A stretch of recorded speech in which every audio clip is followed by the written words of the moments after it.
But I think the development of full artificial intelligence could spell the end of the human race. It's a flying object, and we don't know what it is. I would hope somebody is checking it out. It was a rocket or whatever, but incredibly fast, opposite direction. It was too fast to be an airplane. I'm glad the Pentagon is looking at this, because if it poses a threat, I want them on top of it. Well, the craft generates its own gravitational field. You said there's lights in the sky? The internet has become the command center for criminals and terrorists. 911, what's your emergency? I need help, please help me! Aliens won't let it happen. That's what we're instructed to say. Roswell, Area 51. Alien kept deep under the ground. 1, 0, 1, 1, 1, 0.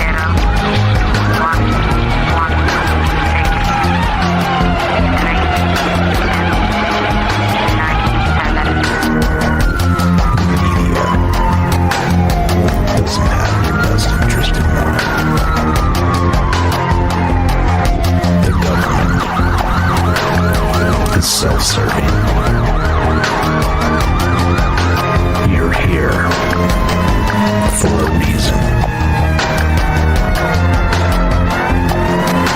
You're listening to Troubled Minds Radio.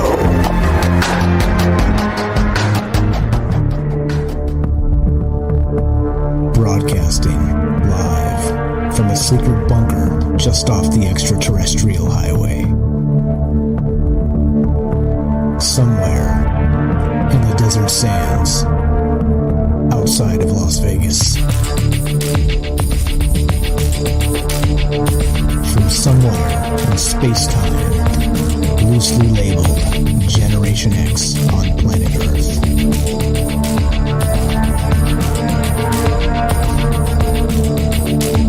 And asking questions of you in earnest into the digital darkness. As I'm choking here in the microphone, what's up? Good evening and welcome to Troubled Minds Radio. I'm your host, Michael Strange, and hello to all of you who may also have troubled minds. What's going on, guys? This is the show where we get together and talk about all the things we're not allowed to talk about. You know what they are: aliens, conspiracy, the paranormal, the government, academia, the 24-hour news cycle, propaganda, and the general feeling that we live in the upside down. This show is live. We do this Monday, Tuesday, Wednesday, Thursday at 7 p.m. Pacific, and we are streaming live on Facebook, DLive, YouTube, Periscope, and of course, we are broadcasting live on the Fringe FM. And that means we're taking your phone calls tonight. You know what that means? We're taking your phone calls every night, actually. Every night we do this, and you can reach the show by dialing this phone number, 702-957-1037. That's 702-957-1037. You can find the phone number and the Discord link at troubledminds.org. That's the official website. And everything's there. The podcast is there, all of the social media links, and you can find everything there. The phone number and, like I mentioned, the Discord link, which, of course, 702 area code is from Las Vegas, which is where we're streaming, where we do the show. And the thing is, well, Discord is it's a chat client. It's a voice client. It's free. Did I mention it's free? And basically, since we have people listening all over the world, it's a free way without having to dial those long-distance phone numbers and whatnot to just be part of the show. And so the beauty of Discord, like Ash always jokes, we're always pumping up Discord like we're sponsored by them or something, which we're totally not, by the way.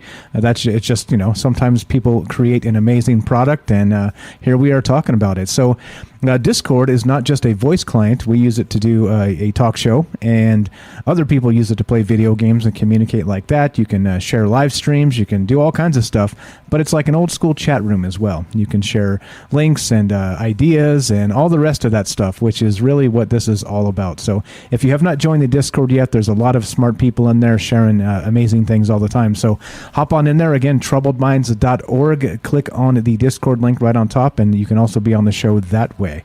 All right. And then we have one more as well rolling with Fringe FM. There's a Fringe FM room in Discord as well. It's the same program. You don't have to download anything additional. Just go to fringe.fm/chat, and that will give you a direct invite to the Discord. So that's what's going on tonight. And as we begin, I'll try not to choke into the microphone anymore. For starters, I have this nice mute button that I only use when I'm doing my best intro work. I usually mute myself. Well, nobody's perfect, right? But anyway, all right. So what we're talking about tonight as we get going is we've talked a lot about UFOs on this show recently. We've always kind of been interested in the periphery about UFOs and the disclosure initiatives and what the government says about it and all the rest of that stuff, right? We've always been interested in that. And part of that is, you guys know my frustration with the government and how we just can't get information out of them that makes any sense, that's not redacted, that's not twisted or spun or, just incomplete. So instead, there's a new disclosure initiative kind of on the way. It's happening. It was just announced yesterday, which is what we're going to be talking about tonight. And it's done by one Avi Loeb. Everybody remember the term or the name Avi Loeb? Worked as a astrophysicist or astronomer. I'm not exactly sure. He's got so many titles, but he works for Harvard. And he's one of the guys, actually, that's brave enough, one of the actual academics brave enough to say, hey, look, guys, there may be aliens out there. Like, this might be a real thing. And so as a result of that, I have a great respect for him, even if, some people say he's off the rails, as you would expect, right?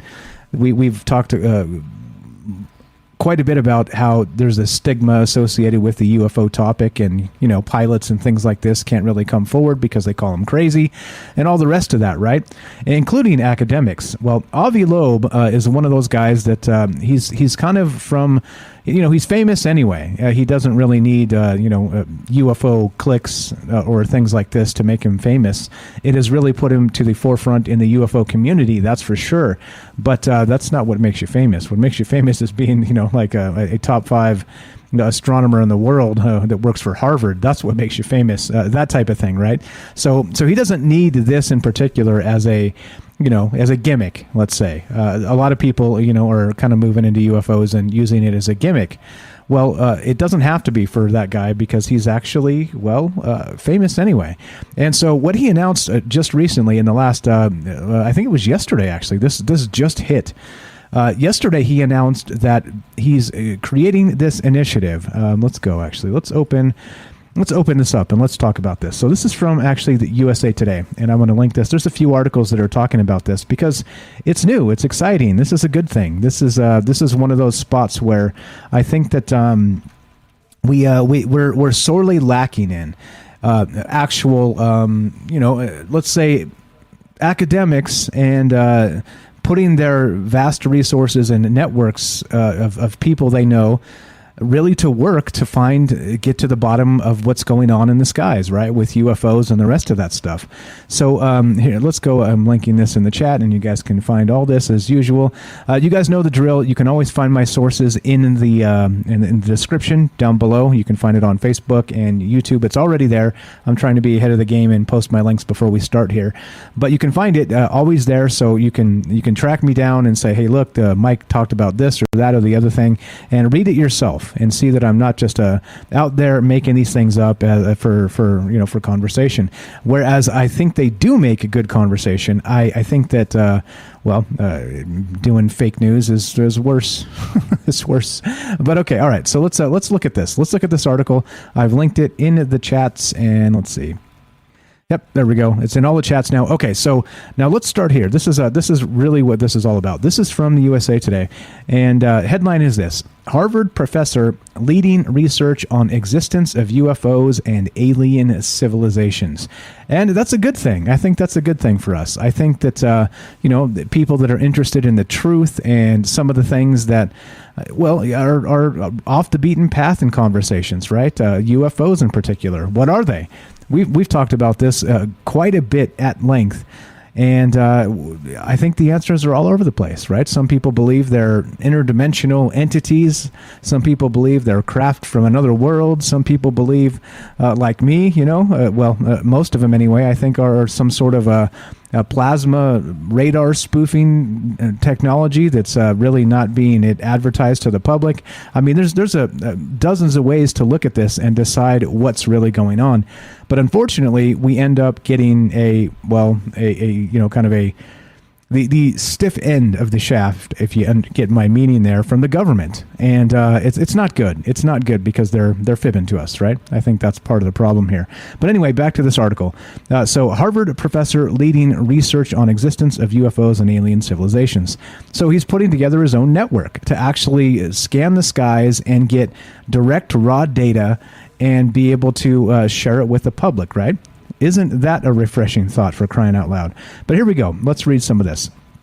The Galileo Project, led by Harvard astronomy professor Avi Loeb, will search for a record of alien civilizations capable of technology surpassing what we know on Earth. It will use telescope observations, missions that send cameras into space, and more.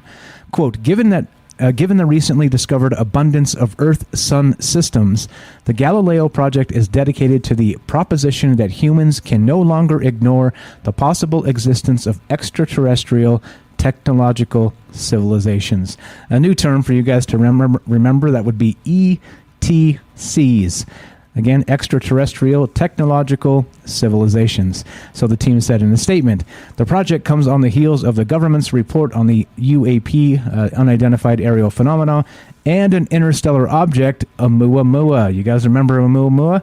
Yeah, Avi Loeb speculated it may have been a light sail or some sort of remnant technology from a past alien civilization. But here we go. So let's see. Oumuamua that entered our solar system in 2017 as reasons to search and confirm the presence of these ETCs. Well, again, extraterrestrial technological civilizations.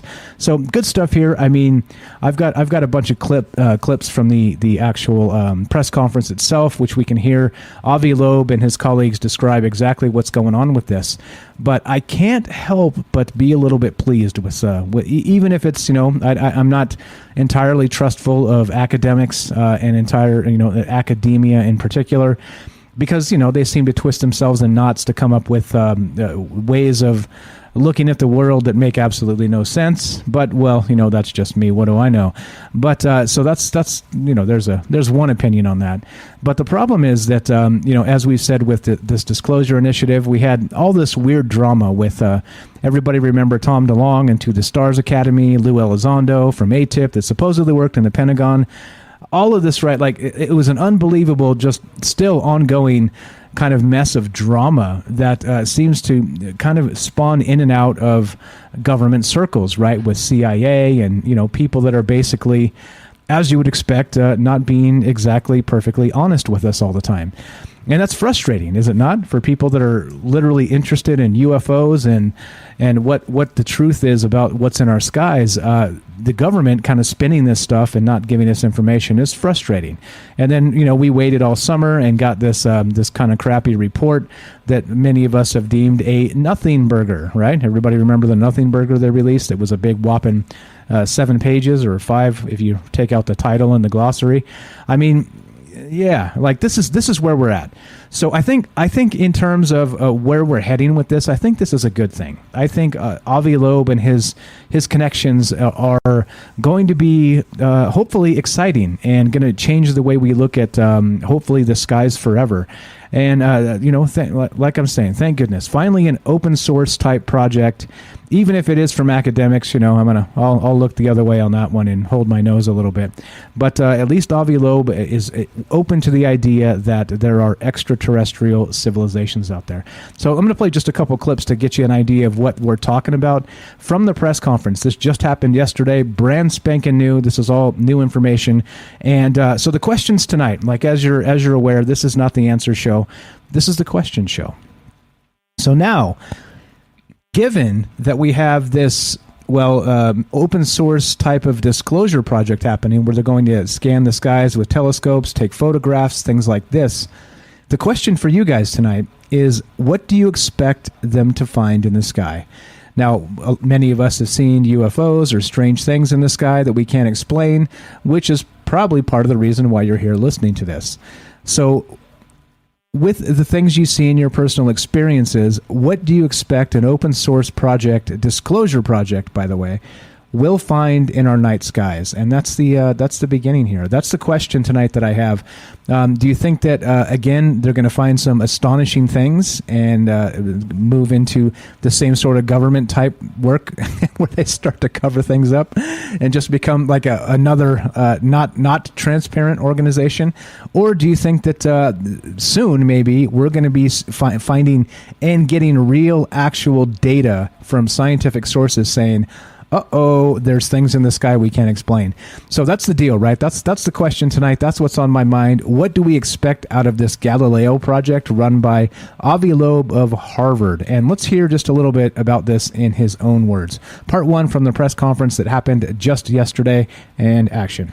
But just by way of a quick sketch, he's the Frank B. Baird Professor of Science at Harvard. He was the chair of the Harvard Astronomy Department for about 9 years until last year.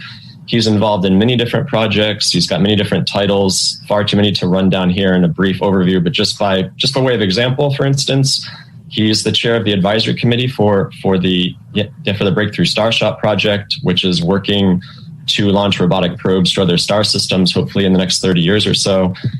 He's got over 800 peer-reviewed publications. He's also a very proficient science communicator. He's written 8 books, including the recent bestseller Extraterrestrial, which just came out this year and just pretty relevant to what we're going to talk about today. On a personal note, I've written a lot of stories about Avi's work over the years. He does interesting things and approaches stories some established academics would not, and he does it from interesting angles and ways that most researchers don't. That's just how his mind works. And he's also stressed that it's important to be very open to many different hypotheses, many different ideas. And that's especially important for an established academic like him, who can tackle these questions that maybe people starting out in the field who don't have the career leeway that he has are able to do. And today we're going to talk about a project that's in keeping with that mindset and with that ethos of keeping an open mind. And without further ado, I'll send it over to you, Avi. Take it away. Thank you so much, Mike. We now know from the Kepler satellite data that about half, plus or minus a quarter of all sun-like stars have an Earth-like planet. Meaning an Earth-sized planet, roughly at the same separation from the host star. All right, so that's Avi Loeb. He's actually taken over the conference here I wanted to include the introduction because I always mess up his titles, and somebody else doing it, well, there you go. Even a colleague of his was like, well, he's got too many titles to really to run down here. So in any case, that's Avi Loeb, and that was the press conference that happened yesterday. And they're doing what's known as the Galileo Project. And like I said, I'm a little bit excited for this because we'll look at some of the things that they're expecting to do. Again, put telescopes in the sky, not necessarily looking at planets or stars or the moon or things like this, right? They're going to be looking specifically for extraterrestrial evidence, right? Of these civilizations, of maybe UFOs in the sky, things like this. Actual objects themselves, not those ET techno-signatures like SETI is always looking for. If you guys remember, SETI is the search for extraterrestrial intelligence run by a man named Seth Shostak. And so, it's not that. It's kind of maybe a similar outfit to that, but it's going to be an open source thing. We're going to have access to this data, and hopefully they don't find it within their purview to redact information as they find possibly startling things in the sky. Because, well, we know they're out there, don't we? There's some crazy stuff in the sky, and so that's the question tonight. With this Galileo project spawning and happening and beginning, what do you think we're going to find?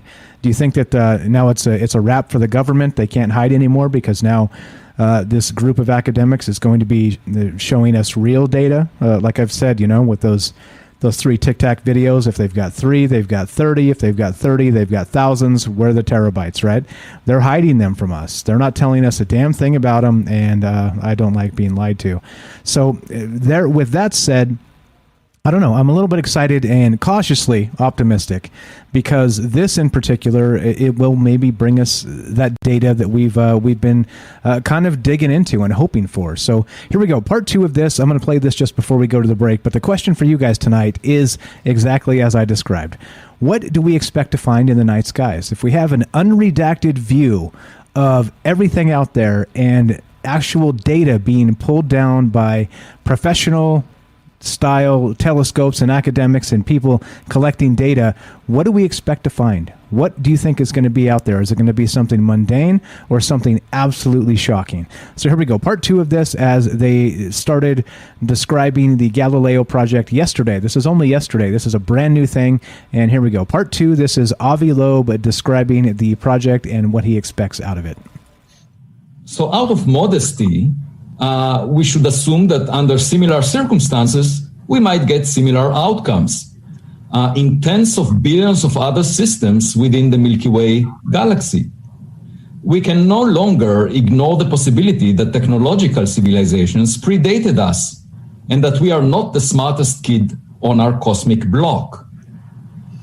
Most stars formed billions of years before the sun. We know that by observing star formation in the universe.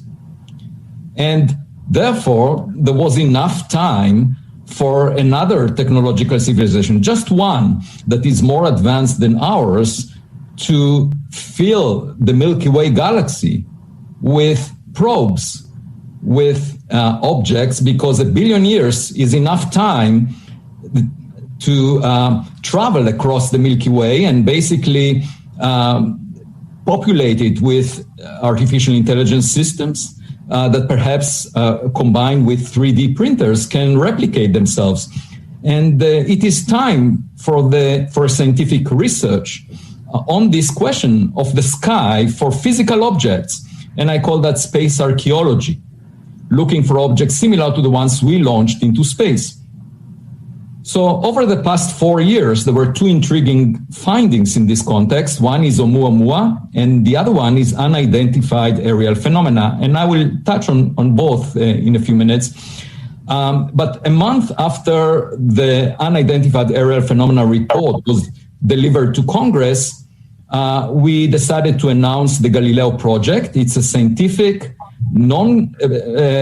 based on non-governmental data that we will assemble as scientists to address the question, are we the smartest kid on our cosmic block? Well, are we the smartest kid on our cosmic block?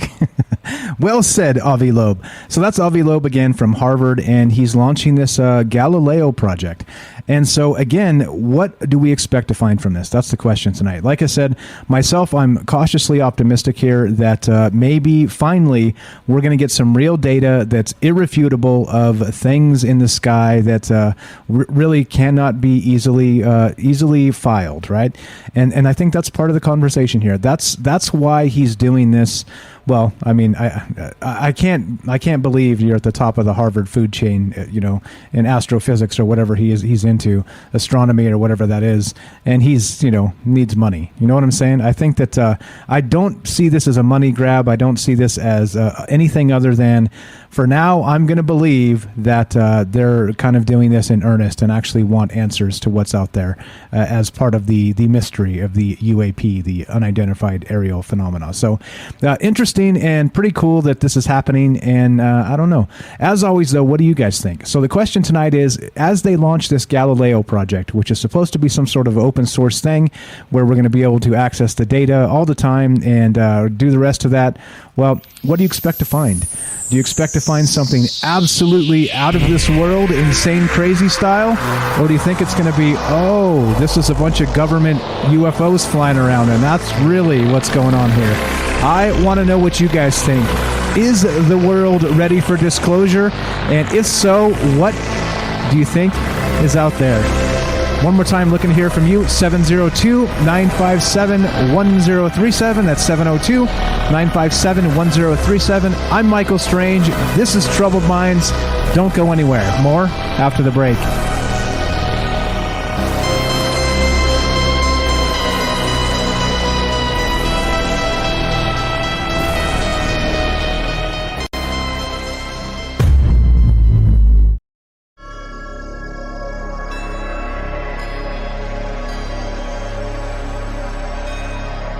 All right, welcome back to Troubled Minds. I'm your host, Michael Strange, and we are streaming live on Facebook, YouTube, DLive, and Periscope.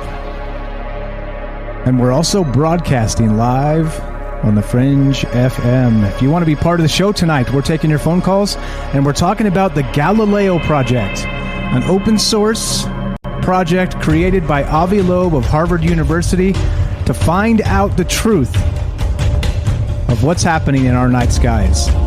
What do you guys expect to find out of this?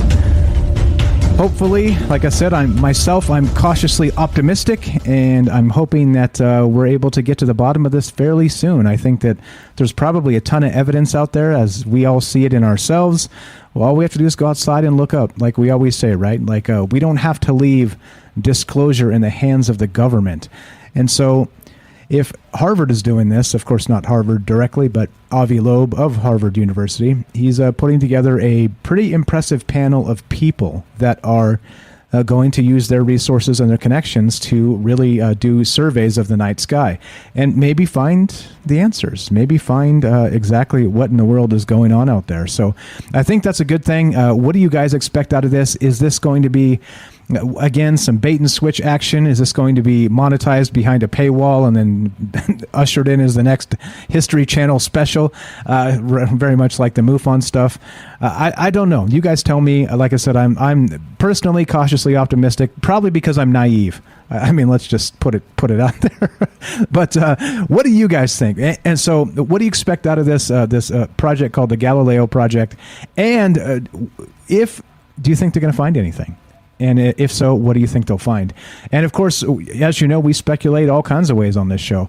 If you think we're going to find alien civilizations, then that's the stuff we want to hear. If you think it's going to be some sort of another arm of the government that's going to throw us for a loop, well, that's another way to look at it as well. So if you want to be part of the show, once again, we are taking your phone calls tonight at 702-957-1037. That's 702-957-1037. You can also join the show by going to troubledminds.org and click the Discord link, and you can join the show that way. So we do have a phone call coming in, so let's go straight to it. We have Paul in New Hampshire. What's up, Paul? How you doing, my friend? How are you tonight? Hey, Michael Strange. How's it going, big guy?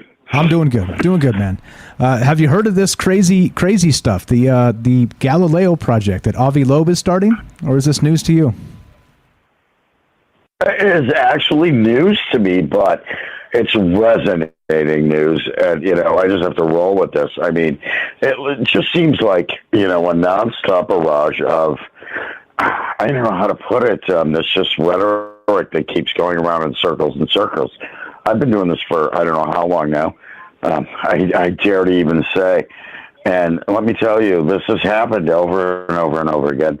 We've been, you go back to, okay, let's start with the 50s, 60s. We get into it's just, and then let's get to modern times where we have, what was it called? The Disclosure Project. Where did that go? We had 300 government officials come forward, and now we have, I don't know, what is it called? The Galileo Project. So we're studying things. We sent things to Mars, by the way, and in scientific terms, they came back with undeniable proof of life on other planets. We've had that with the meteors that hit Antarctica that came from Mars, that have microbial life. So I don't think now it's the question of whether or not the universe is able to sustain life, because it seems pretty good at sustaining stupid life right now. I didn't mean to get out of bounds there, but you know what I'm saying. And here we go, and now here's another rhetoric to just I thought we were going here already in the last 6 months with the whole UFO report that was coming out from the CIA and Lou Alessandro, and everybody already knew this now. Aren't we here? So who's Galileo? Fill me in, my friend. All right. Well, it's a Galileo Project. Of course, it's after Galileo Galilei, I believe is his full name there. You know, the guy who invented the telescope. That guy. It's named after him. However, Avi Loeb is putting together, so Avi Loeb of Harvard fame and the Oumuamua stuff where he said it may have been a light sail, that guy, he's putting together a network of academic professionals that are going to use some of their resources and some of their connections to actually scan the night sky with telescopes and collect data that will be public, that we'll be able to see and we'll be able to verify and the rest of that stuff. So like I said, I'm cautiously optimistic because if all those things remain true, I think with all the stuff that's out there in the sky currently, I think we'll get to the bottom of some things pretty quickly. Because this is like kid in a candy store type stuff, right? For folks like us, if they can deliver on the things they're claiming they can. So that's what's going on with this. Again, like you said, Project Blue Book, like it seems like history seems to repeat itself. But the good news is, as far as we're aware, this is not a government thing.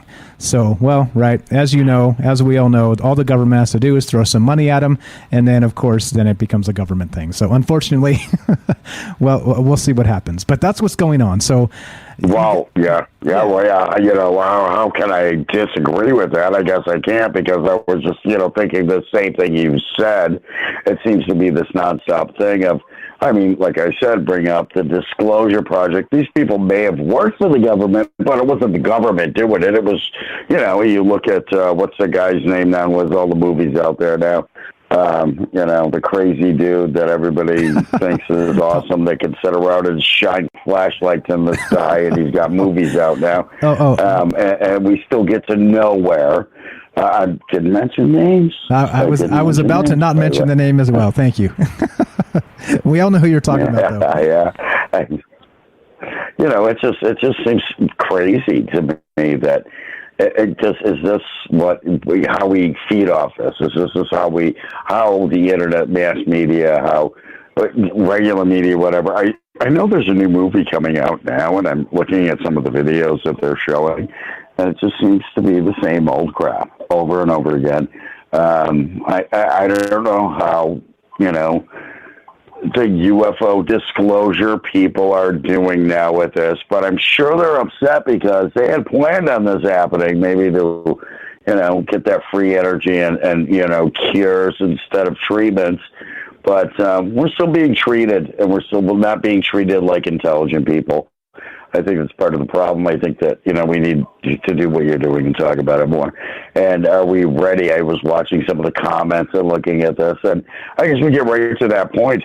Yeah, we're not ready for disclosure. So all of a sudden there's some guy that's naming a thing that was built off of the guy who invented the telescope, Galileo. By the way, wasn't there this guy Hubble that showed us how many galaxies and stars there actually are in the middle of nowhere, of the blackest spot in space, where you can see tens of thousands of galaxies or hundreds of stars, and every one of them is a galaxy, and shows actually how big and how infinite.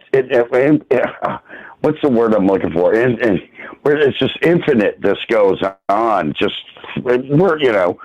I think we have this.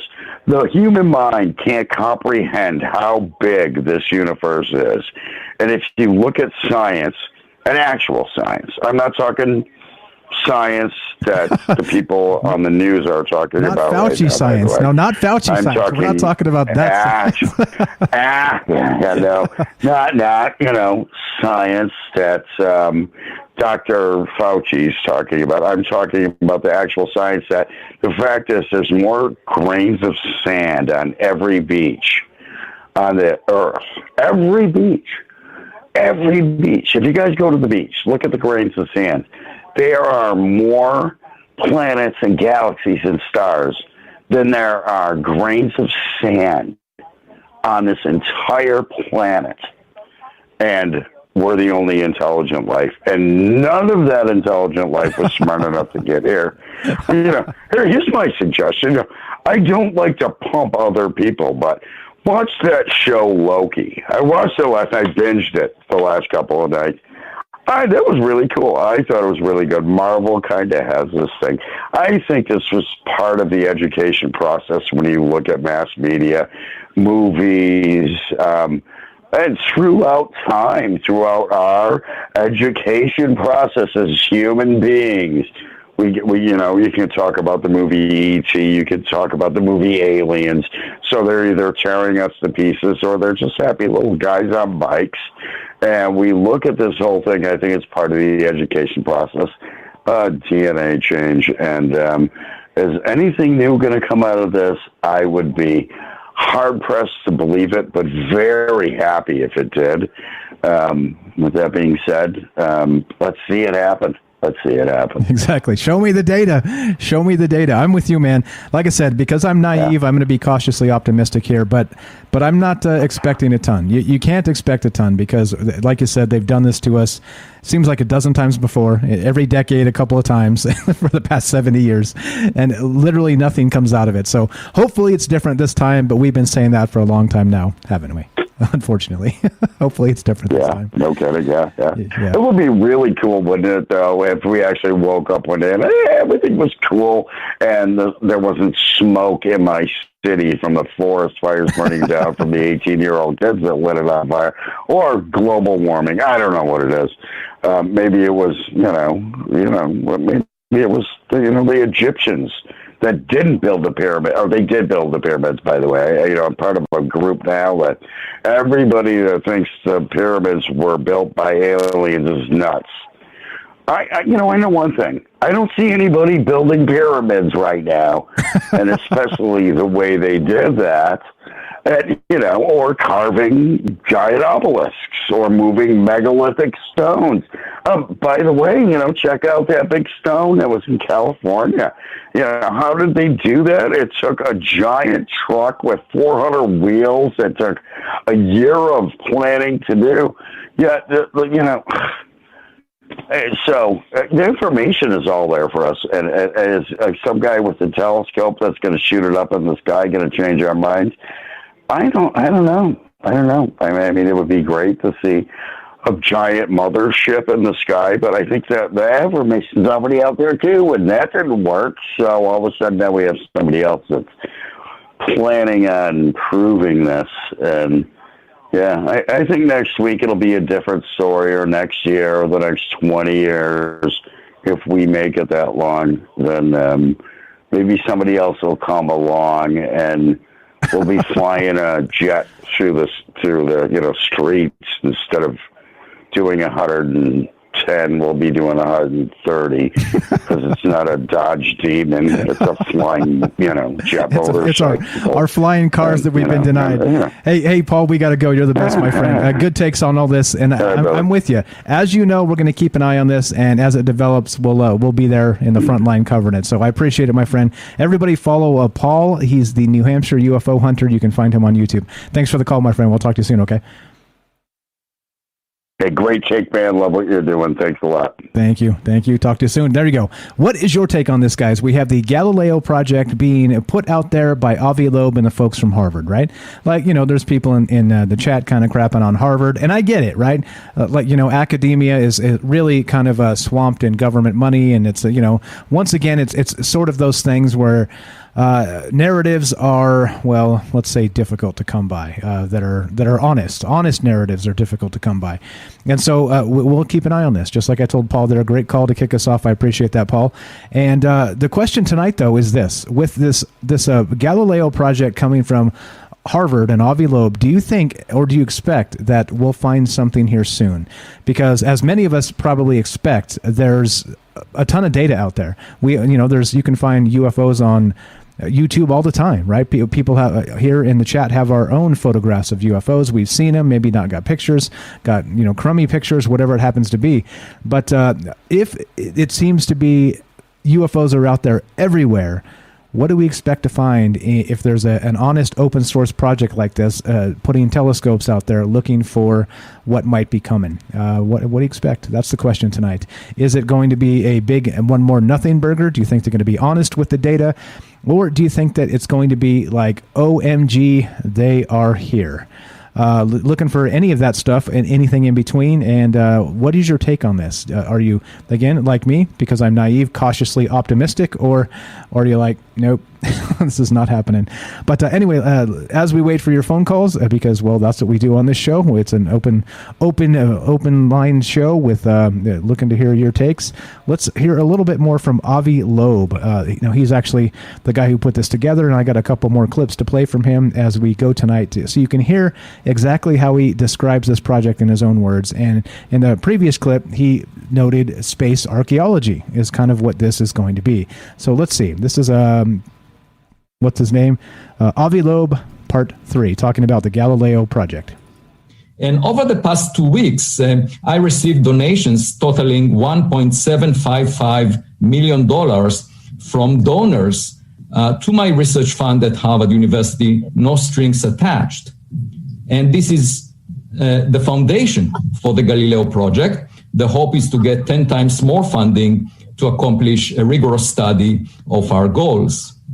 And of course, unidentified objects are a mixed bag, but even if only one of them is of extraterrestrial technological origin, that would have major implications for humanity.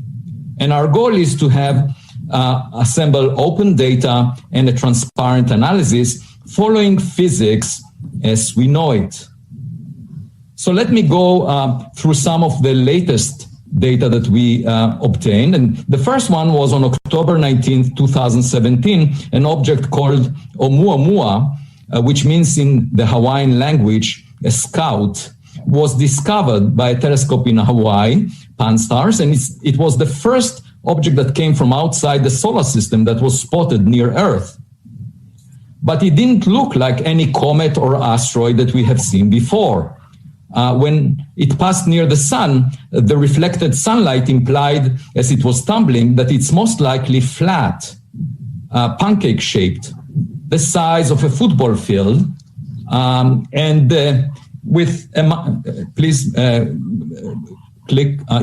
without any gas around it in the way that you see around comets, no trail of gas or dust surrounding it. So it was clearly not a comet. And it exhibited along its orbit an excess push away from the sun that declined inversely with distance squared, the way you expect from reflection of sunlight. All right, so again, right, he's talking about Oumuamua there, and we've talked about that quite a lot in the past on this show, because as he's describing here, that it's possible there were some anomalous things with this first interstellar object that kind of dipped down past. It was an elliptical orbit. Again, I know a ton about this, so I'm going to bore you to tears if we get talking about Oumuamua, because we followed it as the scientific data came out from one day to the next day. We were all over this when it was happening. And there's some interesting anomalous things about it, and which led this individual, again, Avi Loeb from Harvard, who's starting this Galileo Project, to believe that there's lots of things out there that could be beyond explanation, right? Beyond or have unbelievable explanations. And so he threw out the theory that Oumuamua may have been some sort of light sail, some sort of a technologically advanced civilization that sent maybe a scout or a probe out here to take a look. Maybe it's in a orbital where it kind of goes through particular areas where it comes by to take a snapshot of us, and then takes off to another place and just spends sort of like interstellar time collecting data for an advanced civilization. And that's what he threw out there, right? And he's describing some of the data they've got so far. And just like I said, he's saying this is going to be an open source thing. They're going to be able to collect data, pictures from the sky, and actually we're going to be able to look at this stuff and kind of hopefully get our own disclosure. Kind of like we always said, right? We've always said this. We don't need the government for disclosure, even though it seems to be like nobody will believe it until the little green men land on the White House lawn and the government says they're here. Well, we don't need that at all. And Avi Loeb hopefully is going to make this happen, going to bring this in. So here we go. Let's play the next clip from him, and then we'll round this down. If you guys want to be part of the show, looking for you tonight, give us a call at 702-957-1037. That's 702-957-1037. Hello? Test 1, 2. What is going on there? Oh, hey, Rohan, mute up, please. You're coming through. I was hearing voices, bro. I was like, what in the world is going on here? Okay, all right. So let's play Avi Loeb, and we'll finish this up. Here we go. Avi Loeb, part 4. And in order for it to be pushed by reflecting sunlight, it had to be rather thin, sort of like a sail, but not necessarily a light sail. It could have been just an artificial object that is thin. And it had some other unusual properties. It originated from a very special frame of reference, the local standard of rest that you get to when you average over the motions of all stars. And only 1 in 500 local stars are in that frame. So there were many anomalies about this object that I describe in my book, Extraterrestrial, that at least motivated us to suggest that perhaps it's of artificial origin. We don't know. Next slide.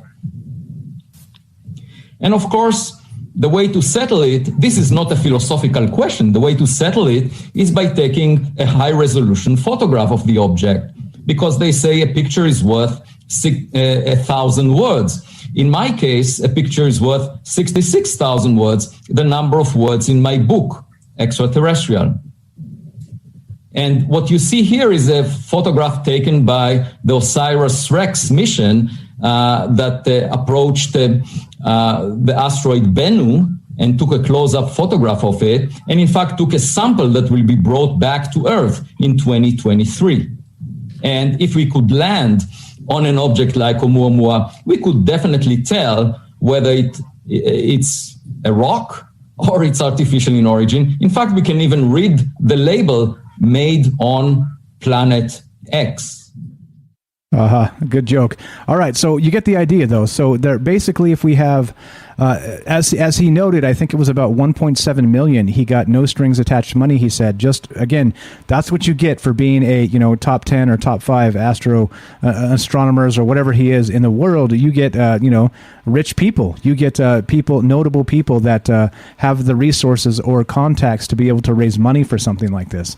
And so, like I said, we'll see how this shakes out. As you know, we'll always keep an eye on this as it develops. But are you optimistic about this Galileo project? Do you think it will bring in the actual disclosure we've been looking for, or do you think that again, like Paul was saying, like I was describing, do you believe that unfortunately instead it will be just another kick the can down the field or yank our chains like they've been doing for the past 70 years?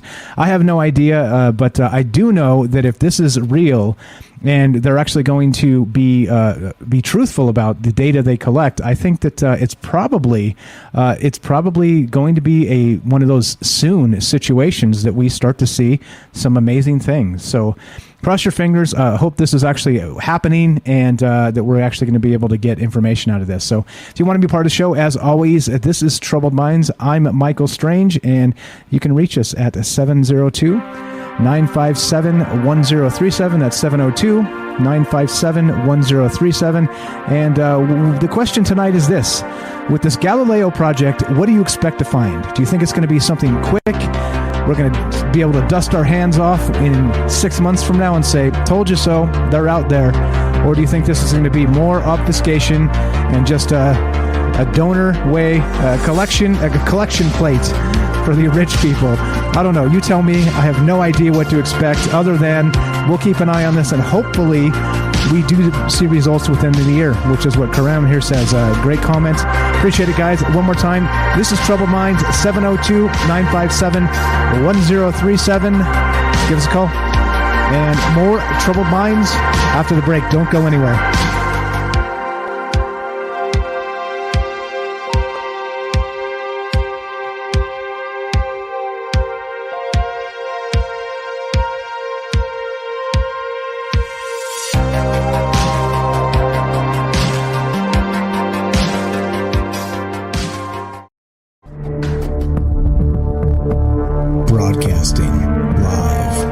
Secret bunker just off the extraterrestrial highway. Somewhere in the desert sands outside of Las Vegas. From somewhere in space-time, loosely labeled Generation X on planet Earth.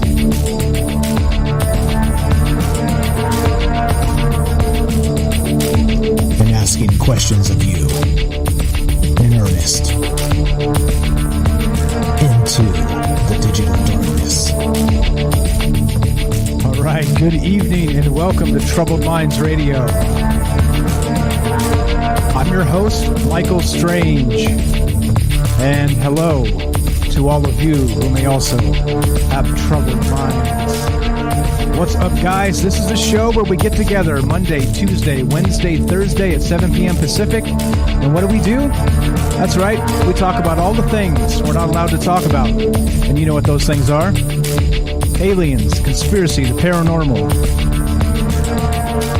the government, academia, the 24-hour news cycle, propaganda, and the general feeling that we live in the upside down. We are live on Facebook, DLive, YouTube, and Periscope. We are broadcasting live on the Fringe FM, and we're taking your phone calls. That's what we do because this is an open source show. I always say that we don't have inside sources here because we don't need them. I don't know anybody on the inside of anything. Because basically, when you get enough people together, enough smart, like-minded people, you don't need experts, do you? If everybody's paying attention to what's going on around them, then it's tough to get anything by a concerned group of citizens. And that's what I like to call this. That's what I like to do here. And that's why we have always had an open phone line and continue doing this. So if you want to be part of the show tonight, the number to call is simple as this. Give us a call at 702-957-1037. You can go to troubledminds.org and click the Discord link, and it'll give you a direct invite. You can just pop right in and say hi. And it's a chat client. Discord's a chat client, a voice client, and it's one of the most amazing programs in the internet age, in my opinion. So if you're not on Discord, you're missing out. There's a great community there. And we also got another room running on the same, it's the same software, so you don't have to download anything extra. It's just a different chat room. Go to fringe.fm/chat. It will give you a direct invite, and you'll be in the room. Boom. All right, so what we're talking about tonight is this Avi Loeb thing, all right? So he's done this thing. He's put this together where he's created something called the Galileo Project. Now let's go to gizmodo.com and start with this, and let's see what these folks have to say about it. Now, I think like usual, right? It's good to get as many takes as possible on things because you never know. You never know when you might miss something, and part of why we do the open lines and talk to you guys and all the rest of that is because you never know when you're going to miss it. You can never know when you might miss. That's why I usually pick multiple sources of the same thing just to make sure that I didn't stumble across the worst propaganda version of whatever was being reported. But here we go. Let's go to this and describe what's happening. This is from gizmodo.com. And this is what's happening. The headline is this. Newly launched Galileo Project will hunt for alien technologies in our midst. The project is led by Avi Loeb, a Harvard astronomer who argued that interstellar object Oumuamua might be an alien probe. And let's see. So a new project seeks to uncover evidence of aliens, not by gazing upon distant star systems, but by finding traces of their technologies inside our solar system and even on Earth. The search for extraterrestrial intelligence, or SETI, S-E-T-I, began in the 1960s, but scientists have yet to find ironclad proof of its existence. Right? The Fox Mulders of the world may argue to the contrary, but UFO sightings, also known as unidentified aerial phenomena, UAPs, aren't sufficient evidence for scientists to declare the existence of alien civilizations, they say. A Pentagon report delivered to Congress on June 25th said as much. Here we go, back to the government, right? Quote, the limited amount of high-quality reporting on unidentified aerial phenomenon hampers our ability to draw firm conclusions about the nature or intent of these UAP.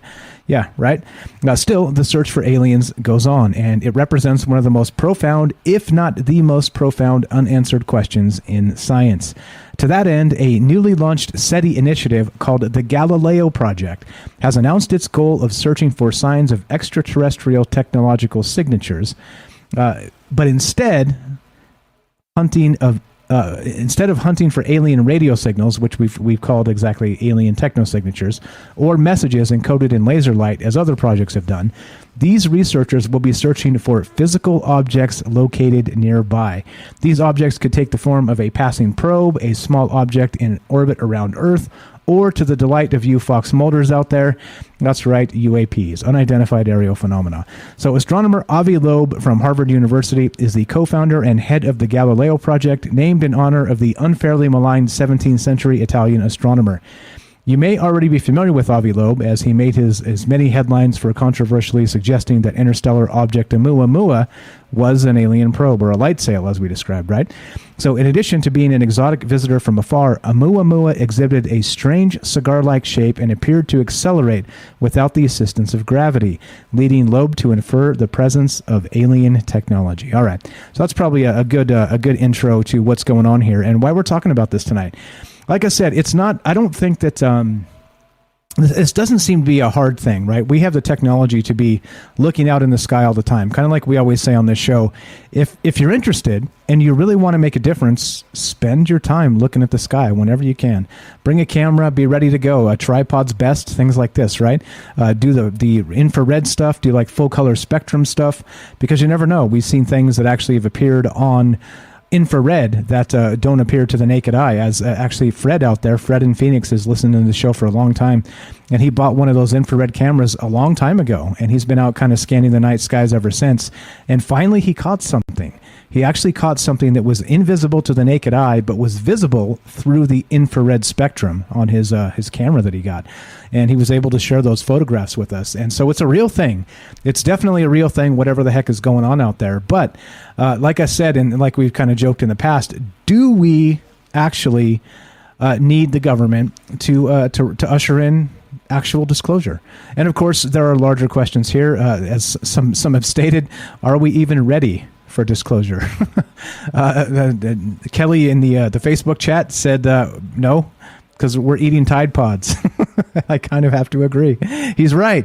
Unfortunately, maybe we're not ready, because yeah, that's what it is. So anyway, the question tonight, as we continue talking about this Avi Loeb thing and the Galileo Project, and again, an open source thing from Harvard, and like I said, powerful people in the top end of academia with contacts and able to raise money. Like he was saying, he raised probably 1.7 million right off the bat before they even started for this initiative. So if it is as they say it is, I can't see this being a bad thing. If maybe 1.7 million disappears and nothing happens, well, that's different. But if they actually start, putting the money toward telescopes and scanning the night sky on a nightly basis in different parts of the world, well, we have a different thing entirely, don't we? So I'm looking forward to this. I am, like I said in the beginning of this, cautiously optimistic that we're going to be able to maybe find something here that, as long as the thing that's been in our way has been that the government has been collecting data on this stuff forever, right? We've got the Project Blue Book stuff that was kind of more of a debunking program. We've got this ATIP stuff that they've got three stinking videos of the same damn thing, right? So it doesn't seem like there's been an honest effort from the government to help us with any of this. And all we get is obfuscation and misdirection and CIA agents and things like this, right? So I don't know. That's the question. So if this is real and legit, and we start scanning the skies in an open source manner, what do you guys expect to find out there? That's the question for tonight. That's what we're thinking about. Imagine if all of the sky is full of all these things we've been talking about, as all of us out there have seen, right? Maybe not all of us, but probably many of us that listen to the show, you've probably seen something weird in the sky. And maybe you were it was actually misidentified. Maybe it was a terrestrial craft. Who knows, right? Like, those are the things that, sure, fine, they're going to happen. But as we continue to collect data, you're going to maybe run into something that isn't going to be a terrestrial craft, and maybe something else entirely. So that's the deal. That's what's going on here. And I'd like to hear from you. Are you optimistic about this? And do you think it's, again, a money grab, or, we have to have our tinfoil strapped on pretty tight to live in the world we live in, this post-truth world, right? But what do you think? Is this a money grab? Is this more misdirection? Is the government going to be involved with this and redact information? Are they going to think of it this way? If it's a government program out there, but we have like these whatever's happening in the sky as government programs, then this particular Galileo project will start collecting data on classified government stuff, right? So you got to think like something's got to break here, meaning that the government may have to move in and confiscate data, or they may have to censor things. So we'll see how this shakes out and what goes down. But you guys know what I think, but I'm more interested in what you think. So if you want to be part of the show tonight, 702-957-1037. That's 702-957-1037. So here we go. We're going to do this. We're going to put, we're going to play just a little bit from Avi Loeb to hear in his words what's going on with this. Let's backtrack just a little bit to make sure we heard what he was describing as he started this space archaeology, as he called it. So here we go. This is Avi Loeb talking about his project, the Galileo Project, which is going to be a way to scan the skies looking for objects within our solar system and within our atmosphere. So here we go. Avi Loeb, action. So out of modesty, we should assume that under similar circumstances, we might get similar outcomes in tens of billions of other systems within the Milky Way galaxy. We can no longer ignore the possibility that technological civilizations predated us and that we are not the smartest kid on our cosmic block. Most stars formed billions of years before the sun. We know that by observing star formation in the universe.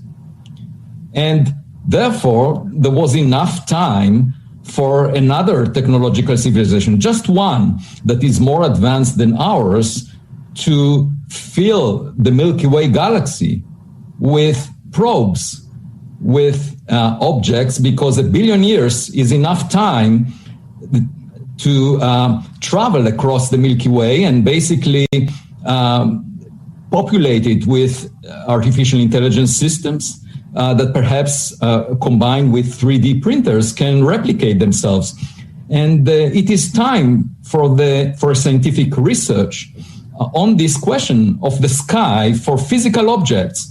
And I call that space archaeology, looking for objects similar to the ones we launched into space. So over the past 4 years, there were two intriguing findings in this context. One is Oumuamua, and the other one is unidentified aerial phenomena. And I will touch on both in a few minutes. But a month after the unidentified aerial phenomena report was delivered to Congress, we decided to announce the Galileo Project. It's a scientific, based on non-governmental data that we will assemble as scientists to address the question, are we the smartest kid on our cosmic block? There you go. Are we the smartest kids on our cosmic block? And, space archaeology is a good way to put it, I think, because, like some people have mentioned in the chat out there, the Black Knight satellite, things like this, maybe they can get to the bottom of what's actually happening out there. And again, if it's public information, like I said, I think this may be good. This may be a good thing that we don't have to go through the government, through their filter to gain data on what's actually happening in the sky. So if you want to be part of the show, we're talking about what do you expect to find if given our druthers, basically, we're given open source data from professional telescopes and a network of astronomers, what would you expect to find out there in the sky? That's the question tonight. So if you want to give us a call, 702-957-1037, troubledminds.org. Click the Discord link and get in here and we'll talk about this stuff. Let's go to Robert in Pennsylvania. What's up, my friend? You're on Troubled Minds with Mike. How are you? Fine. How are you? Doing very well. Doing what we do, man, talking about UFOs and other weirdness. What do you think about this, the Galileo Project? Do you think this is, again, like some have suggested, maybe a money grab, or do you think this actually shows promise for disclosure? I think it's probably folly. I don't think it's. I have no idea whether it be a scam or whatever, but I think it's folly. There's been all kinds, for 50, 60, 100 years. There's been ideas like this. To search for other life or floating around the solar system or further out. But one thing really irritates me about intelligent people in Harvard: the assumption that planets that don't have atmospherics like our own, gravity like our own, all the things that make us able to live on this planet. If those planets don't have it, then they're not inhabitable. And it's, to me, I think the universe doesn't. It seems to be rather conservative, and I can't imagine the universe will allow planets to be created and then wasted. Maybe, we're the odd creatures out in the way that we evolved.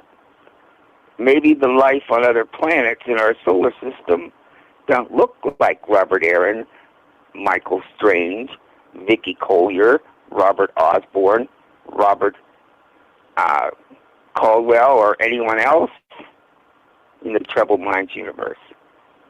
But maybe we are the odd creatures out in the way we have evolved. An octopus is likely more intelligent than humans are, even though it doesn't build cities and cell phones. We think intelligence must be civilization building like we have done. But other intelligent planetary creatures may just have taken a different path. Maybe they don't have cars or spacecraft because they don't need them. Maybe there's life on Saturn, on Jupiter, on Venus, even Mercury. They may be harsh for us to exist on. We may not be able to exist on them, but that doesn't mean intelligent life does not exist on them. Nobody's been able to prove otherwise. That's true, and that's a very good point too. That we do think in terms of anthropomorphic things, right? We want to make everything like us. Anthropomorphic. That's what I'm looking for. And so maybe you're right. Maybe they don't need UFOs. Maybe what we're seeing is something completely different. Like maybe the life forms themselves are the orbs or whatever we're witnessing. I like that idea, man. So with this project, though, do you think this is any different from the government stuff? Or do you think that we'll find some new evidence or new information that may be compelling? Well, or are you looking to be... If they're looking for in a narrow focus, of intelligence, that is a carbon copy of our own, all right? That's a narrow focus. They're not opened up to anything that could be, like I've said earlier, different than us. So what they're doing is they're looking for us out there, and maybe we're not out there because we're that different, all right? And if they do that, it's doomed to failure, because I'm sure just like there's a million varieties of insects and thousands and thousands of varieties of animals on this planet, the same goes for the solar system and the universe as a whole. True.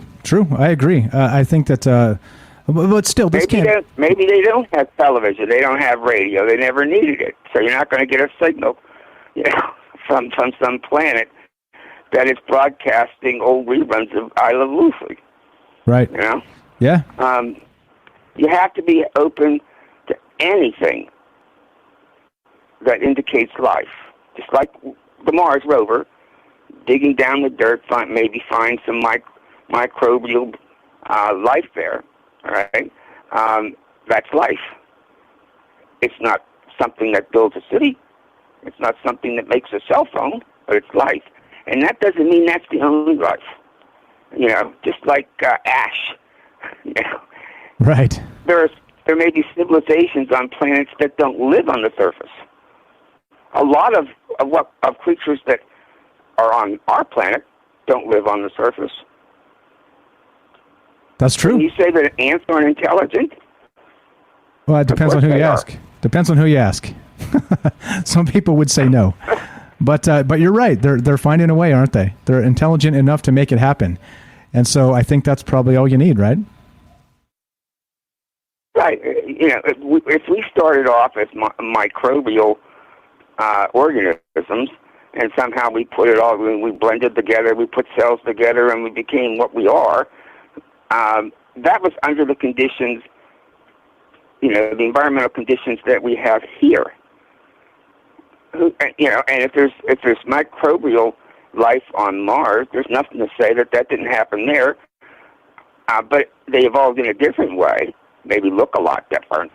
All right, just because they have a different environment. Yeah, I agree. I think it's not as. What I'm saying is that. Go ahead. You're good. Go ahead. I'm saying that if this Galileo Project is going to succeed, have any chance of success, it has to broaden its idea of what it's looking for as far as intelligent evidence of intelligence in this solar system, in the universe in its entirety. They have to be open to something that's just so strange, but something they should not ignore. They're looking for you. All right, they may find you on the very edge of the universe, looking back at yourself, but they're not going to find you, running around in a spaceship. Yeah, of course not. Well, I get what you're saying here is that we're not expecting to find us, though we're kind of looking in these very narrow spectrums of like human life, which it seems silly. It seems silly to look there, but that's where science wants to begin because they think life is going to be just like us. Well, I think you know better. I think I know better. It's not going to be like that at all. I would be shocked if there were 2 arms and 2 legs and 2 eyeballs and 2 ears on whatever we find out there. So that's what this is about. I don't know. I think it can't be a bad thing to put more telescopes in the sky looking for this stuff, right? As long as people have access to the data, this can't be bad, right? It can't be a bad thing. I'm not saying it is. It's a nice little hobby, right? But it's probably doomed to failure because of a narrow focus. What's more likely to happen, and it has happened, is detecting life by methane. All right, if you find a planet that shows methane, then you know that there's some life there because life makes methane. All right, but maybe I just don't understand how they plan to find it. If they're just going to do it with telescopes, and I mean, you need to be able to examine planets for atmospherics, signs of gases that would indicate life. I agree, and hopefully they're going to be looking for those things as well. But of course, then I'm showing my own hypocrisy there because maybe a lot of intelligent life in our solar system or beyond in the universe, maybe they don't pass gas. Amen, brother. We got to go. We're out of time. You're the best, Robert. I'll talk to you soon. I appreciate the call. Okay. Got it. Thanks, bro. Bye. Good stuff. Good stuff from Robert as always. All right, this is Troubled Minds on Michael Strange. We're taking your phone calls. Don't go anywhere. We'll be right back.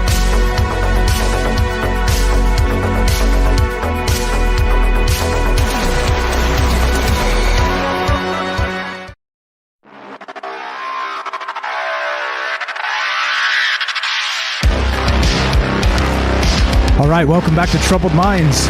I'm your host, Michael Strange, and we are streaming live on Facebook, DLive, YouTube, and Periscope, and we are broadcasting live on the Fringe FM. And we're taking your phone calls.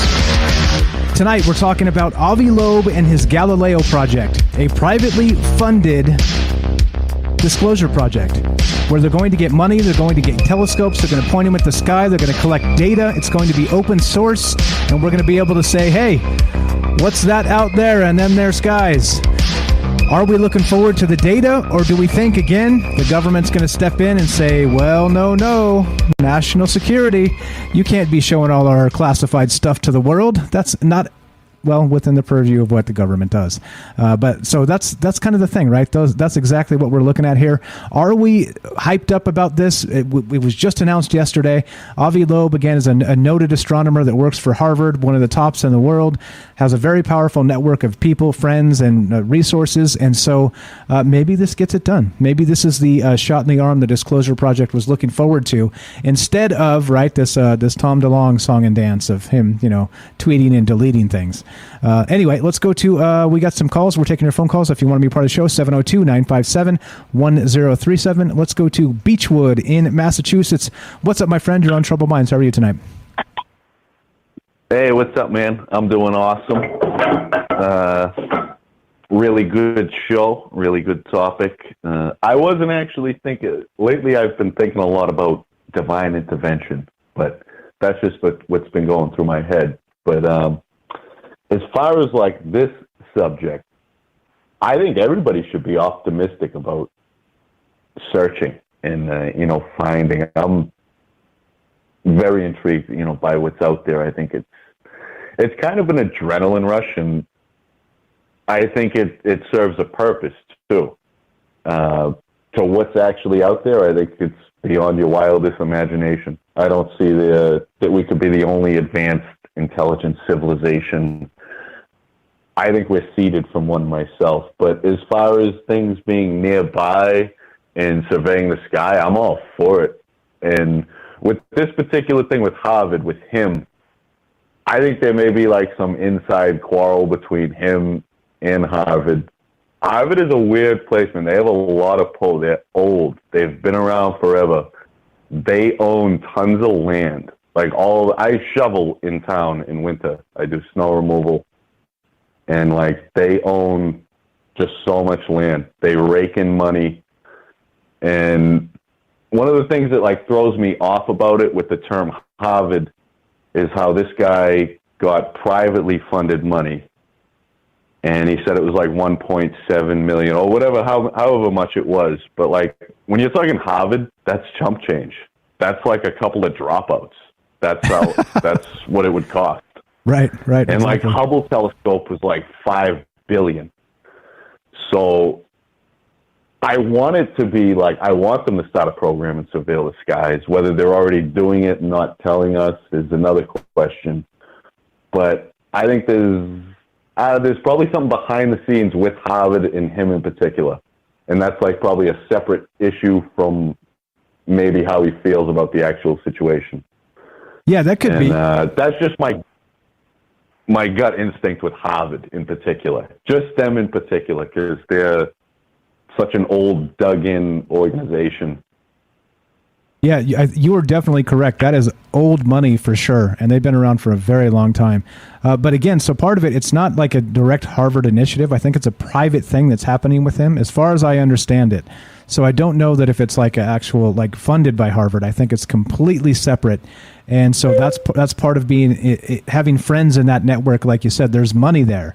So maybe, hopefully, cross your fingers, there's going to be no dirty shenanigans or politics or whatever needs to happen to make this stuff give us new data. I mean, isn't this what we've been asking for in general terms from the government, at least to myself anyway, that we'd love to get our hands on some, data from the government, because we know they've been collecting it for a long time. So if we start to get some of this, even without like the government gizmos with, radar data and things like this, I think it begins. I think it really begins this conversation forward. And to be perfectly honest, I'm more optimistic about something like this than I would be for that Lou Elizondo thing, whatever's going on with that drama and the government and Tom DeLonge, and like who knows what kind of garbage is going on behind the scenes there. So I think this is probably a better way to go about it, in my opinion. But we'll see. Time will tell, won't it? Yeah, definitely. As far as like, finding what's out there and looking for yourself, I consider that just like a completely separate subject. And I look at that as all positivity.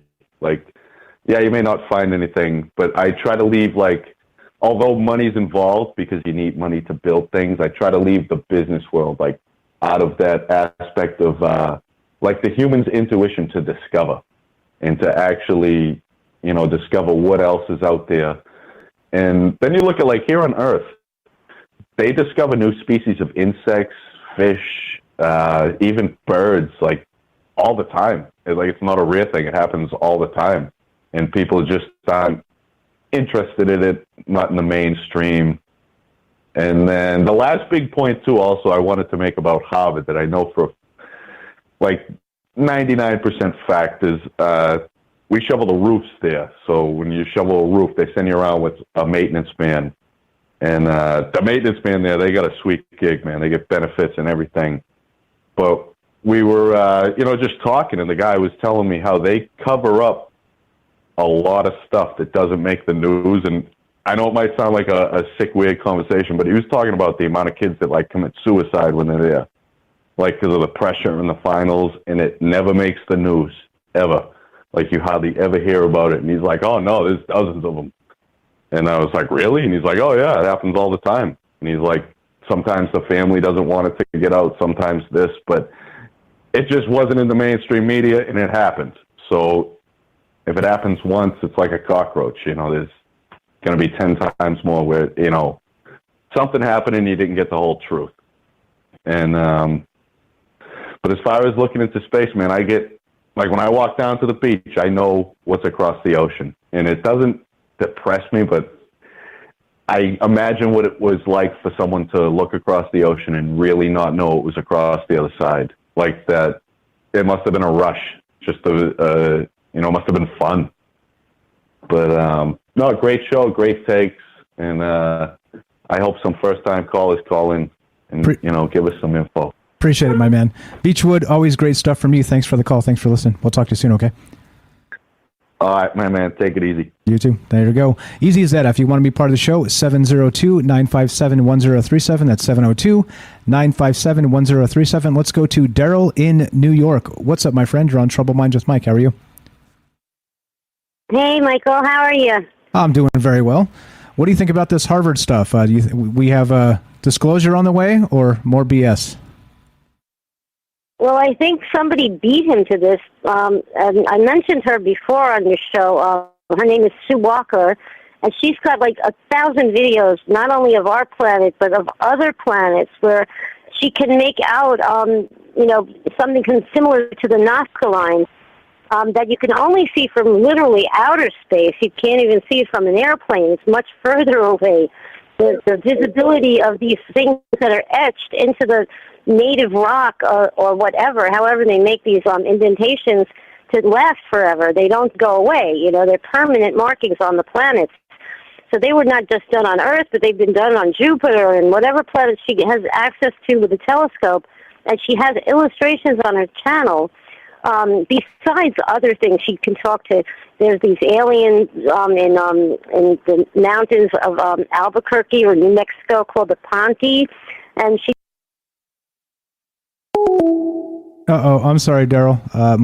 Again, as usual, right in the middle of a great call, my phone line dropped. So I'm going to call this back. 1 second. We'll be right with you. Sorry about that. If you guys want to be part of the show and maybe get your call dropped, 702-957-1037. You can thank one of the largest companies in the world for this amazing phone service I'm using. I won't call them out, because you can probably guess who they are. So sorry about that, Daryl. Let's go back to, let's see. Can we do it? Are we going? There we go. You should be back, Daryl. Are you there? Sorry about that. You got cut off. Oh, gosh. You didn't hear me at all? No, you started, and then you were on something amazing. You were talking about a channel with Nazca lines and different planets, and then it cut you off. So sorry about that. Oh, dear. Okay. So anyway, I'm going to share her some of her videos on your chat room. But she also has a way to talk to these aliens in Albuquerque or New Mexico. They're in the Sandia Mountains. They even have a Twitter channel. And she's been on all the fringe shows. Like a while ago, she made the runs on Gigi's show. She was on Shift Happens, and she's been on John Polk was on Quantum. He had a show called the Quantum Hologram Matrix. So he was really big on them, and they teach you how to talk to these aliens. But they showed her how to spot these images on Earth and in other planets using high power telescopes. So she kind of beat this guy to the punch, except she has no money behind her. She's all self-promoting. But she's got thousands of these videos on YouTube illustrating the drawings that are billions of years old, if they're on our planet and they're old, they're going to be even older on other planets. And you'll see, how she makes the drawings. You could play it in fast motion. It's pretty cool. So anyway, I just thought I would mention that. So I don't think she's the first in discovering other, artifacts on other planets. She'd certainly beat him to the punch, so doesn't have any money behind her. But I was thinking you might want to have her as a guest, maybe. She's overdue to come out and talk about it. Gotcha. Okay. So please share her stuff in the Discord, like you said. And that's another reason you guys should join the Discord. People sharing amazing links and things you may not have heard of. And the conversation goes on 24 hours a day over there. So thank you, Daryl, for the amazing call. Anything else while we got you on the phone tonight? Okay. Talk to you soon. All right. Oh, no, that's it. I'm done. Okay. Thanks, Daryl. Bye. Appreciate it. There you go. Simple as that. That's Daryl from New York, friend of the show, and she's going to share that information in the Discord. And that's exactly why we do it in this format, right? I'm not bringing any answers to anybody, just kind of looking at the news and maybe asking some questions here. And that's what we do. So we got some hot takes from lots of smart people. So let's go to this next call here in just a second after I put the phone number up. If you guys want to be part of the show, we have time for you. 702-957-1037. Go to troubledminds.org, the official website. Click on the Discord link, and the phone number is right on top. You can't miss it. Let's go to whoever is waiting. You're on Troubled Minds with Mike. What's your first name? Where are you calling from? Hi, Michael. It's Vicky Collier. Vicky, how are you? Welcome to the show. Thank you. I love your show always.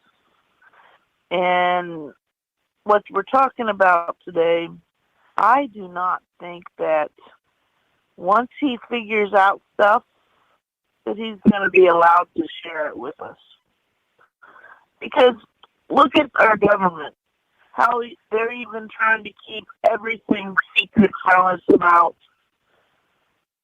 whether it is a virus that's going around, even the information about the shot, Yep. Everything, even about the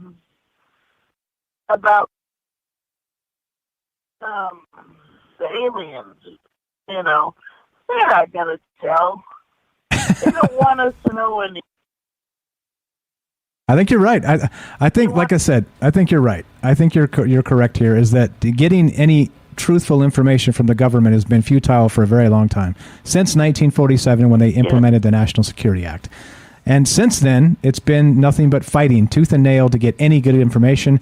And all we ever get is redacted documents, lies, spin, half-truths, and just a bunch of BS. So I'm with you. I don't think it's out of the realm of possibility that maybe Avi Loeb and his crew find some things, and then the government steps in and says, no, you can't release that. I think that's likely to happen, to be perfectly honest. Yep. Because they want to keep us dumb. I agree, and uninformed. And if you have an uninformed population, they're much easier to control because you get to tell them what to think, and then they'll do as you please. But not us.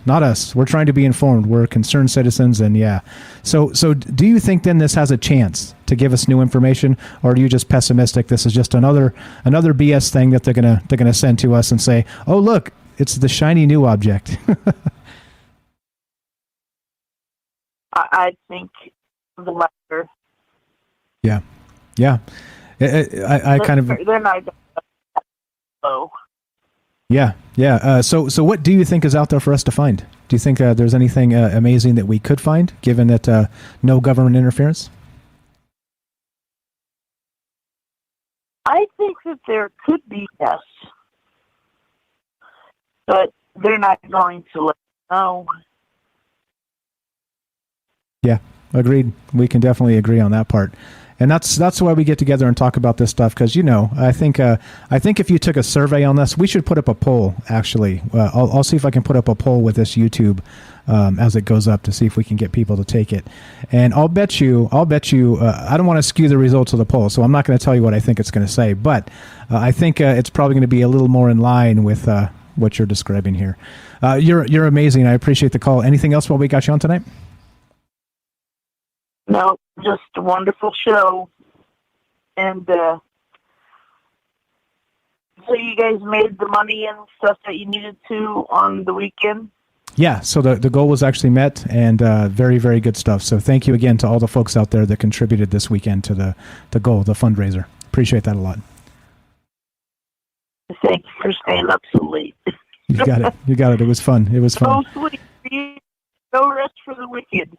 There you go. No rest for the wicked. Thank you, Vicky. I appreciate the call. We'll talk to you soon. Thank you for listening. Thanks for all the amazing chat and the great call. There you go, guys. If you want to be part of the show, we got a few minutes left for you. If you have your takes on this, what do you think? Do you think is Vicky right that the government may step in and we're not going to get anything out of this? It's the new shiny object per se, or do you think that we can be hopeful for Avi Loeb's new Galileo Project? That's the question tonight. And so if you want to be part of the show, got a few minutes just for you, 702-957-1037, or you can jump in the Discord and we'll put you on the show that way as well. So that's what's going on tonight. I don't know, right? I like I said, because I'm a little naive, I'm going to be cautiously optimistic about this. I don't really want to, instantly crap on it or crap on the idea, because I think this is exactly where we need to be with this, with again, taking the disclosure bull by the horns, as it were, because we don't need to wait for the government. We don't need to wait for that stuff. Why would you? They've had their chance. They've had so many chances over the years to really give us good information, and they haven't. And so if we're going to find this, if we're going to find the truth behind this, whatever that truth is, if we're going to find it, I think it's up to us to go out and look at the skies and collect as much data as possible and share it with maybe a program like this. So I would be really thrilled if they did like this Avi Loeb thing, did sort of like a MUFON sort of situation, right?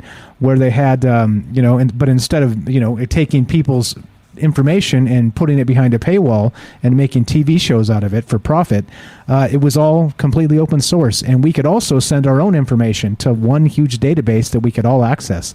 Wouldn't that be amazing? No, that would be a step in the right direction, and I think is where we need to head here.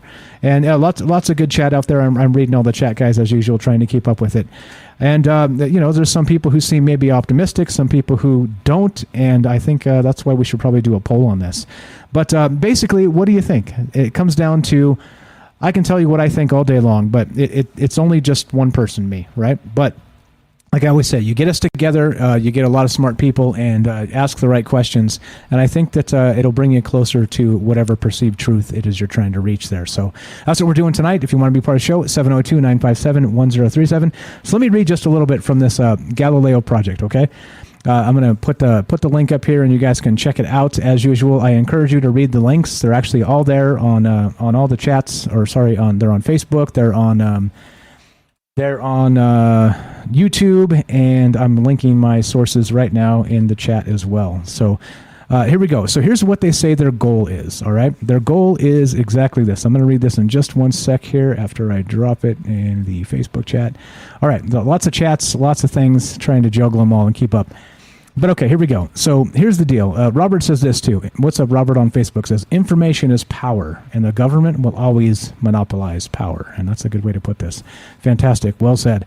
All right, so this is the Galileo Project. The project goal, straight from their website, straight from their document.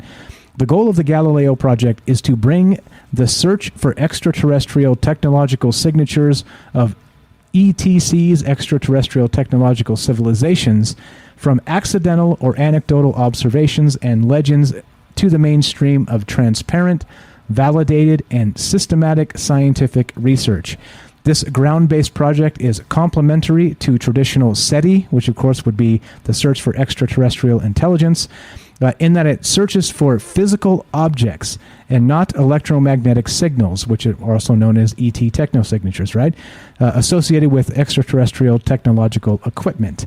Irrespective of the possibility that the Galileo Project may discover additional or even extraordinary evidence for ETCs, at a minimum, the Galileo Project will gather rich data sets that may foster the discovery of, or better scientific explanations for, novel interstellar objects with anomalous properties, and for potential new natural atmospheric phenomena, or in some cases, terrestrial technology explanations for many of the presently inexplicable UAP.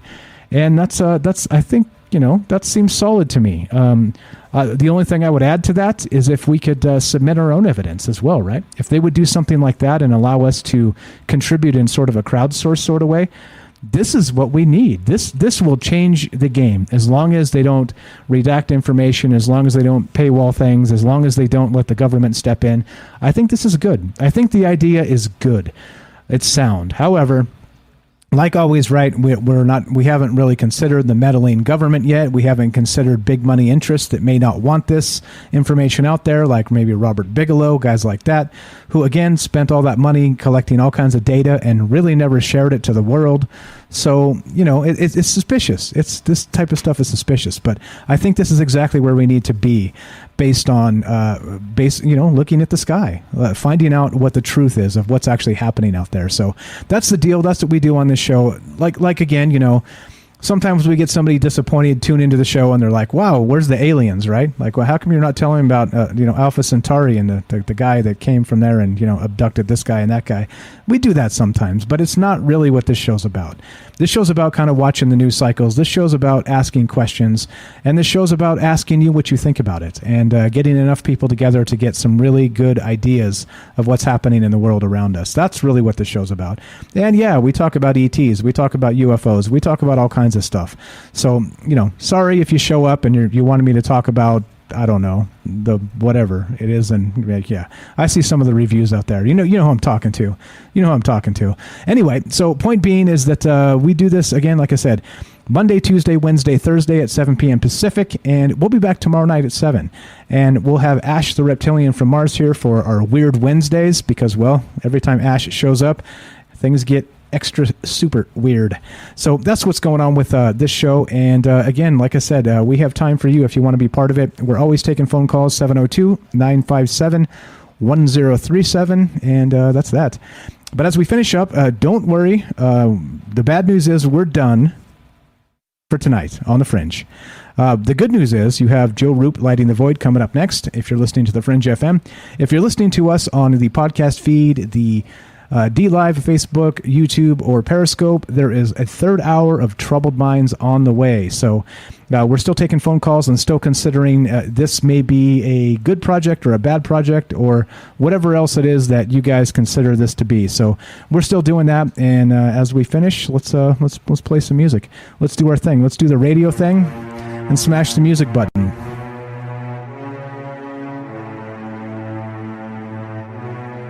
All right, so like I said, Monday, Tuesday, Wednesday, Thursday, 7 p.m. Pacific. This is Troubled Minds. I'm Michael Strange. This is not the answer show. This is the question show. And as we finish, you know the drill. Bad news is we're done for the evening on Fringe. The good news is we'll be back tomorrow, God willing, at 7 p.m. Pacific. Thanks for hanging out with us tonight. I know you could be doing a million things, but instead, you're here with us. As we finish, be sure, be strong, be true. Thank you for listening. From our Troubled Minds to yours, have a great night.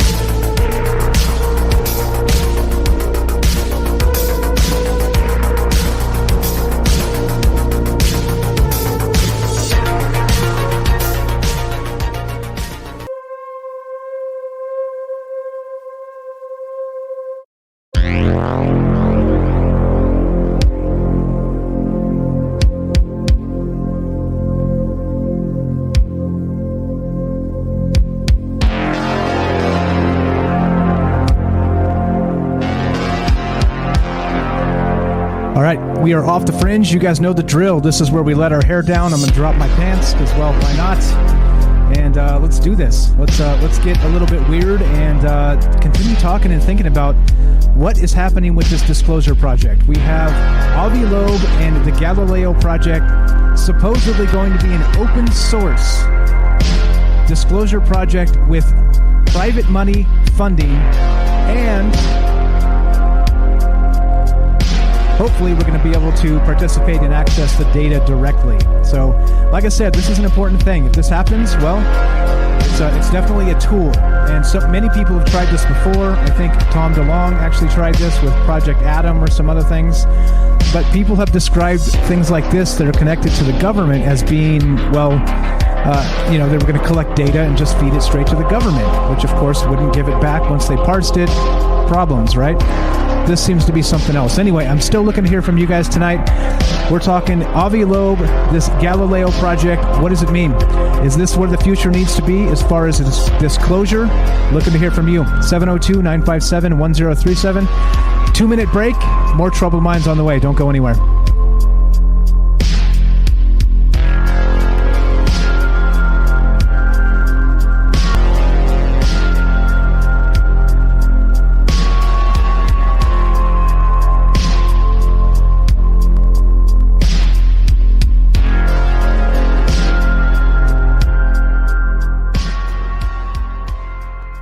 All right, welcome back to Troubled Minds. I'm your host, Michael Strange, and we are talking about this project known as the Galileo Project.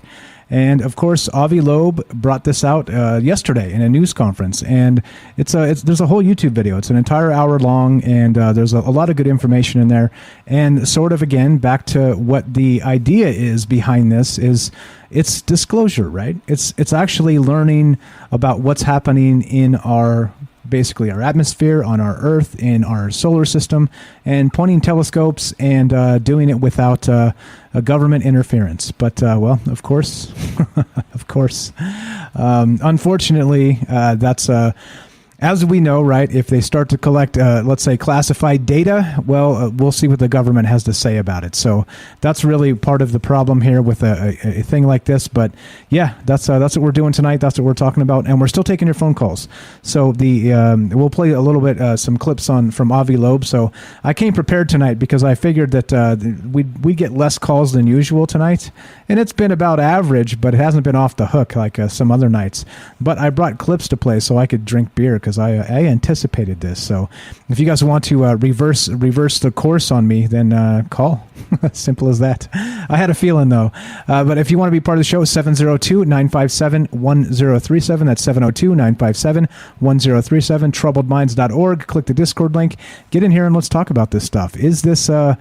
again, right, something that's a good, like kind of heading us in the correct direction, or do you think that this is easily meddled onto by the government and basically, going to be covered behind whatever the heck, national security concerns, things like this?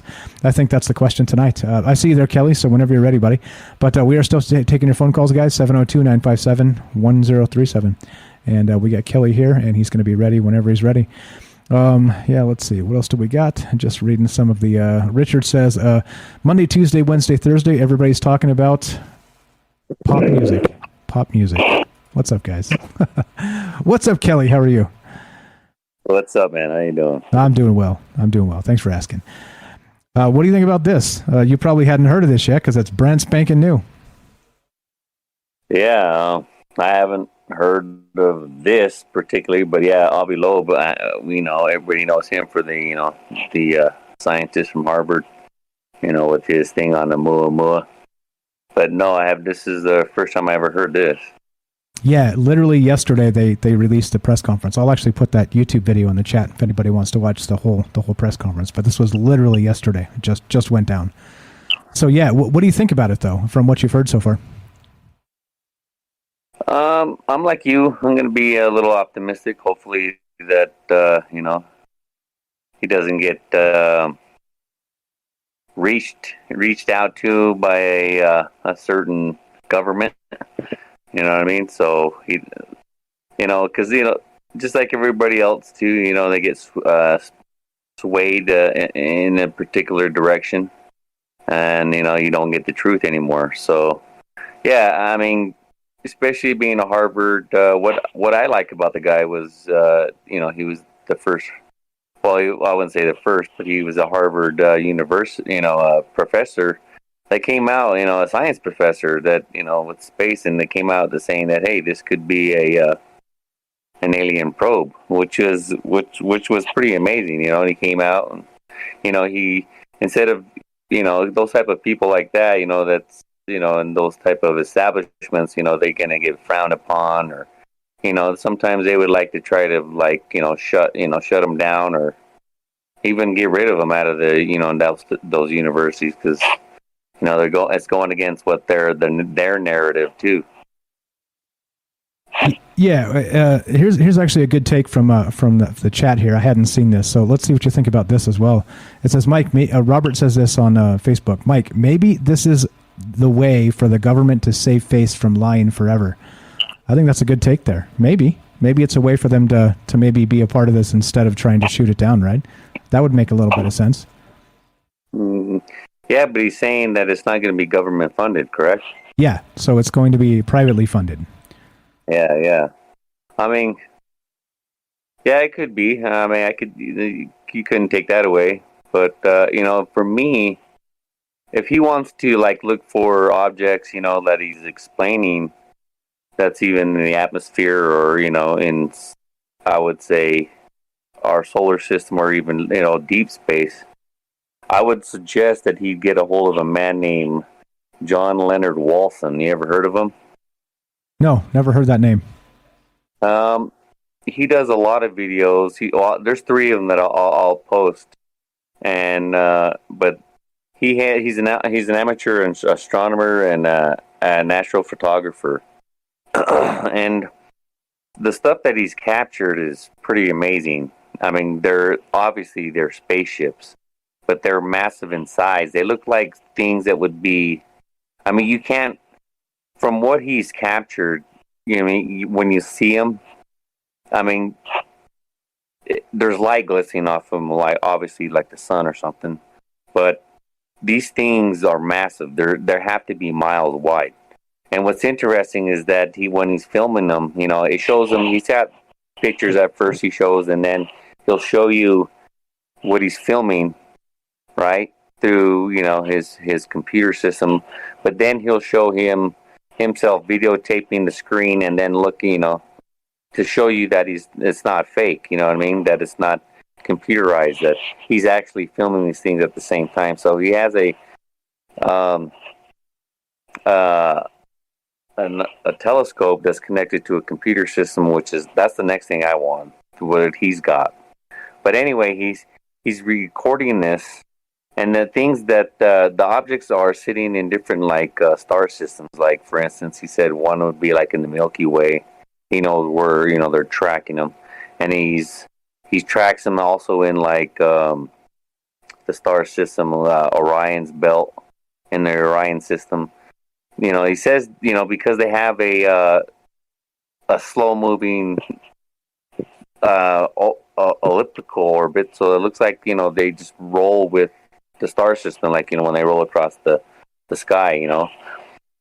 But like I said, when you look at them, man, you can tell they're ships. They even, like,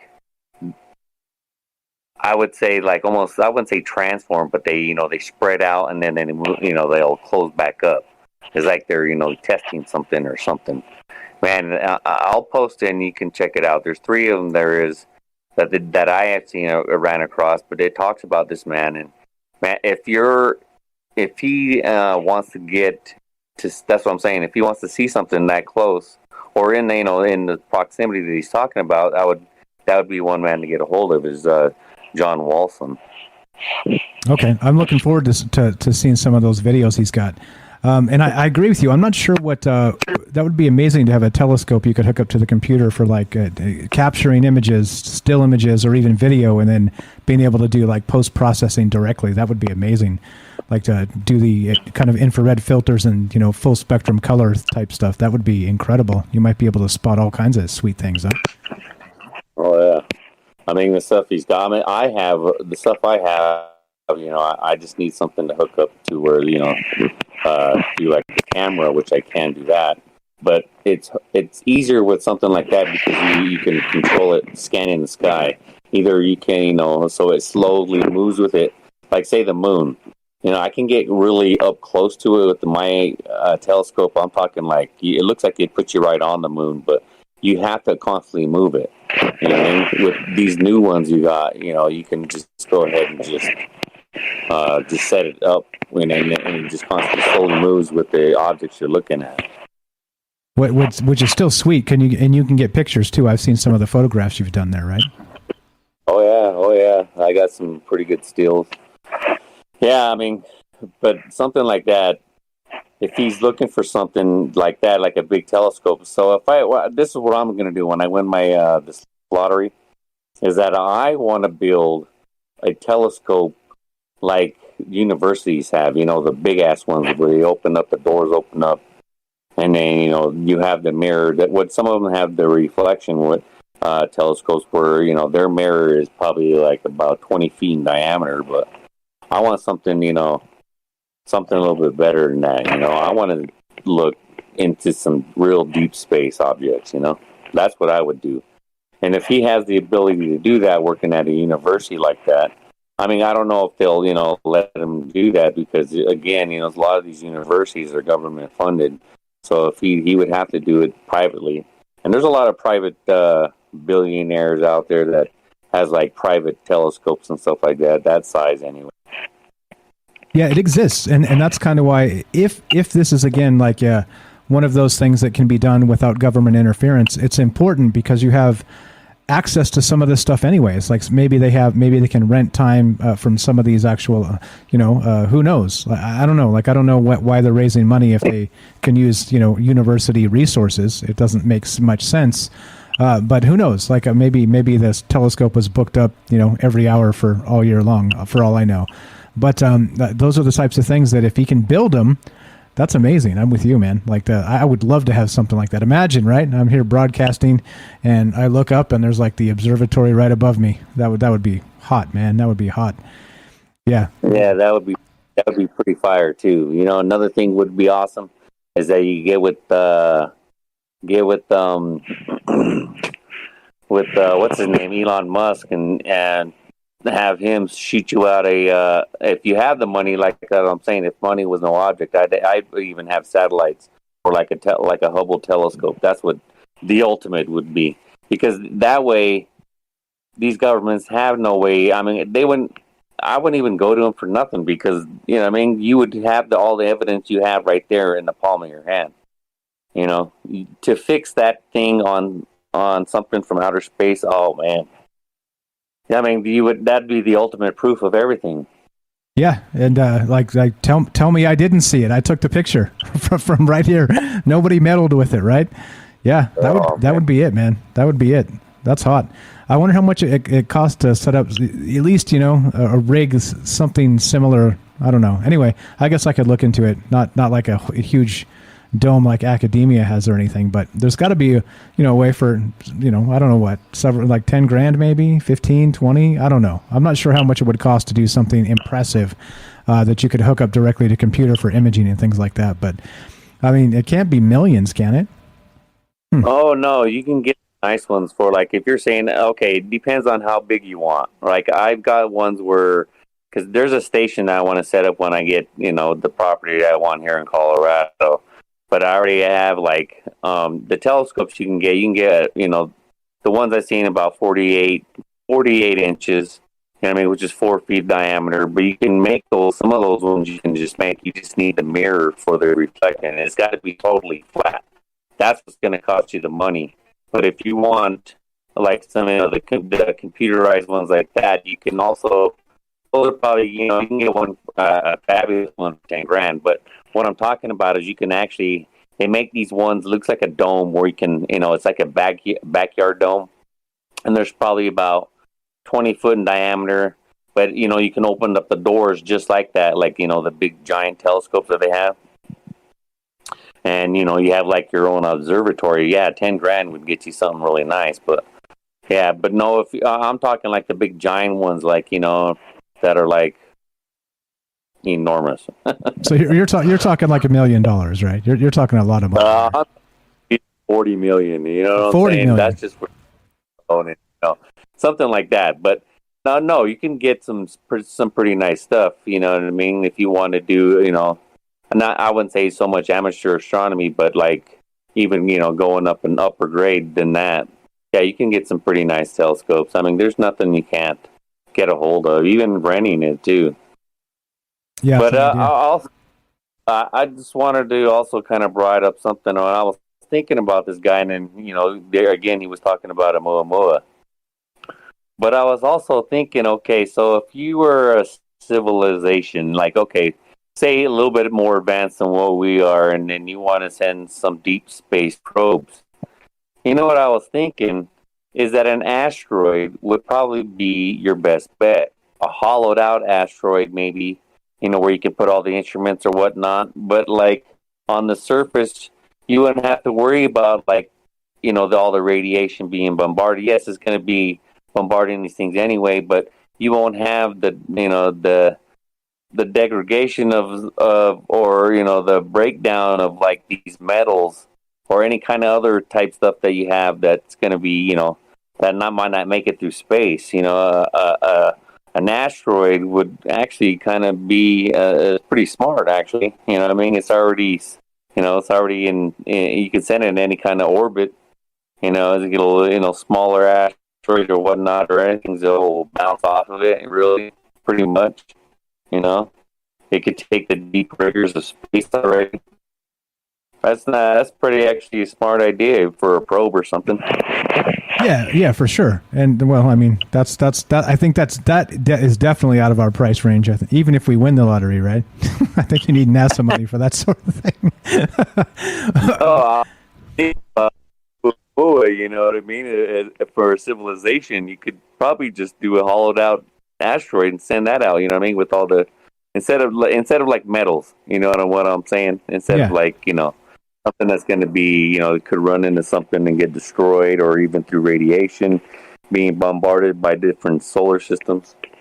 Yeah, that makes sense. That makes sense. We're talking about maybe in the coming years here, not us, the governments, of course, building a huge observatory on the back side of the moon, the dark side of the moon, so there would be no light pollution from the Earth, and they could go directly into space. It's almost one of the perfect places to put a really large telescope.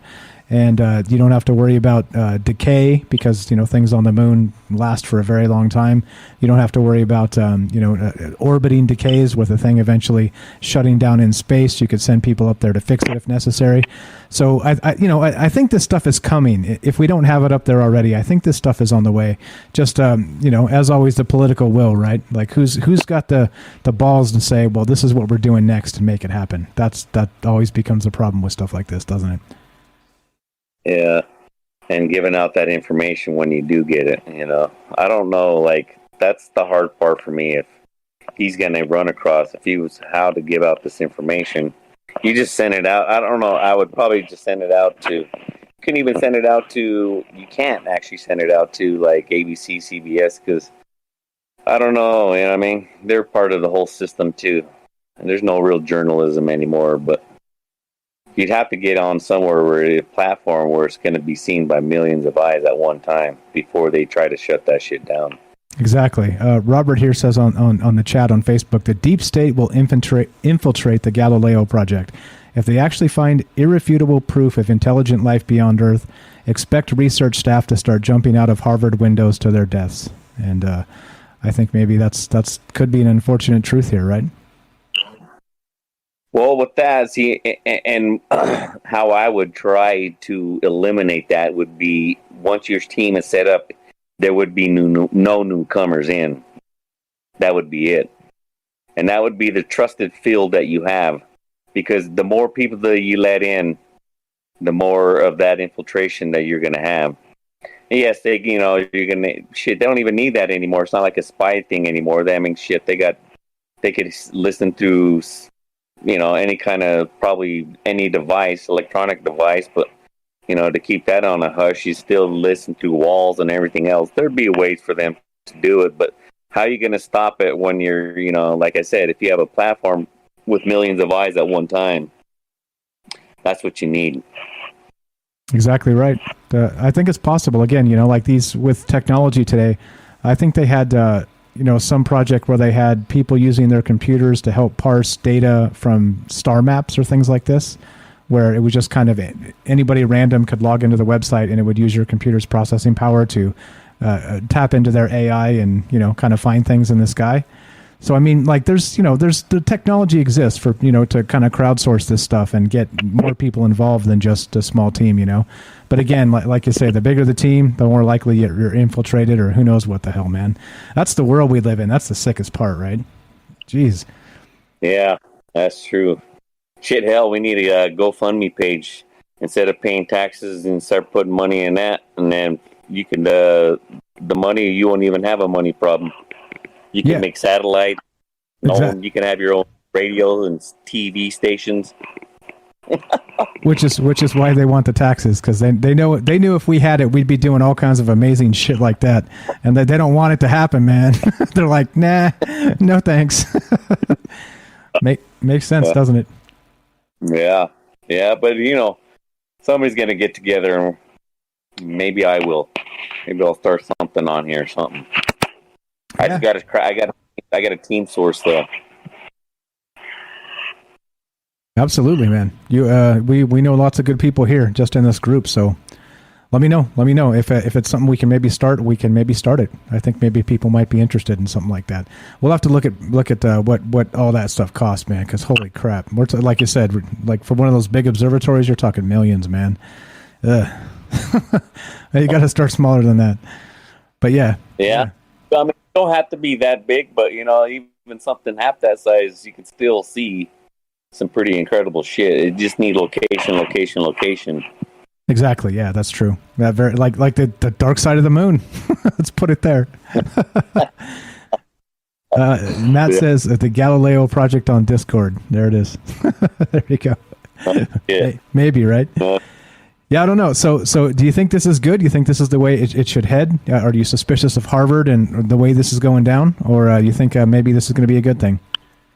Like I said, I was talking before. I mean, I like what he's put out so far. At least he stepped out of that boundary and made some of an effort to put himself out there, like that. But depends. It depends on who's his team and who's his members. And obviously we wouldn't know any of these people. We can only just pull up information on those people, see what kind of people they are. But I mean, to say that you don't want no government funding, which is actually incredible. I mean, who knows if it'll happen or not? Maybe it'll be a secret funding, that a little bank source that they're pulling this out of. But I'm optimistic. I'm just like yourself. I mean, this is something that's really, and that's what I was kind of hoping when that whole stupid Tom DeLonge shit. But the more I read into it, it was like, man, this shit is, I don't know about plot holes, right? It's so suspicious. It's so suspicious, man. Yeah, I was just turned off, man. It was just not it just seemed to me like, all right, some kind of a money grab propaganda BS when I first started with it. But, they tried to come out and they said they were going to come out with some super, and we're, information and parts and, we're going to start building aircraft to have, show our proof. I mean, come on, man. I mean, what we got here? We got some black and white shit that looks like off of a video game. You know what I mean? He said they were going to do advanced propulsion, and he said that they had the pieces ready, and they were ready to do an experiment to prove to the whole world that this stuff exists. And we haven't seen any of that. Man, come on. Is that what they wanted? They wanted a liar. They wanted a guy who made big claims and never backed him up. That's our disclosure guy. Come on. Come on. They had to have. Yeah, awful. Dennis says this: we're going about this entirely in the wrong way. Why expend all the energy searching for something that they already found but won't tell us about? We must end secrecy and compartmentalization. And that's a good point. That's a good point. Yeah, but people don't want to even stand up for that. I mean, they're not standing up for the right things in my eyes. Let's get down. I mean, the whole thing that they were talking about, like, I know it'd been a crazy, insane thing to kind of rush Area 51, but that's the type of stuff I'm talking about. You need some major push in that direction to have, let these people here, this government know that we ain't playing around, man.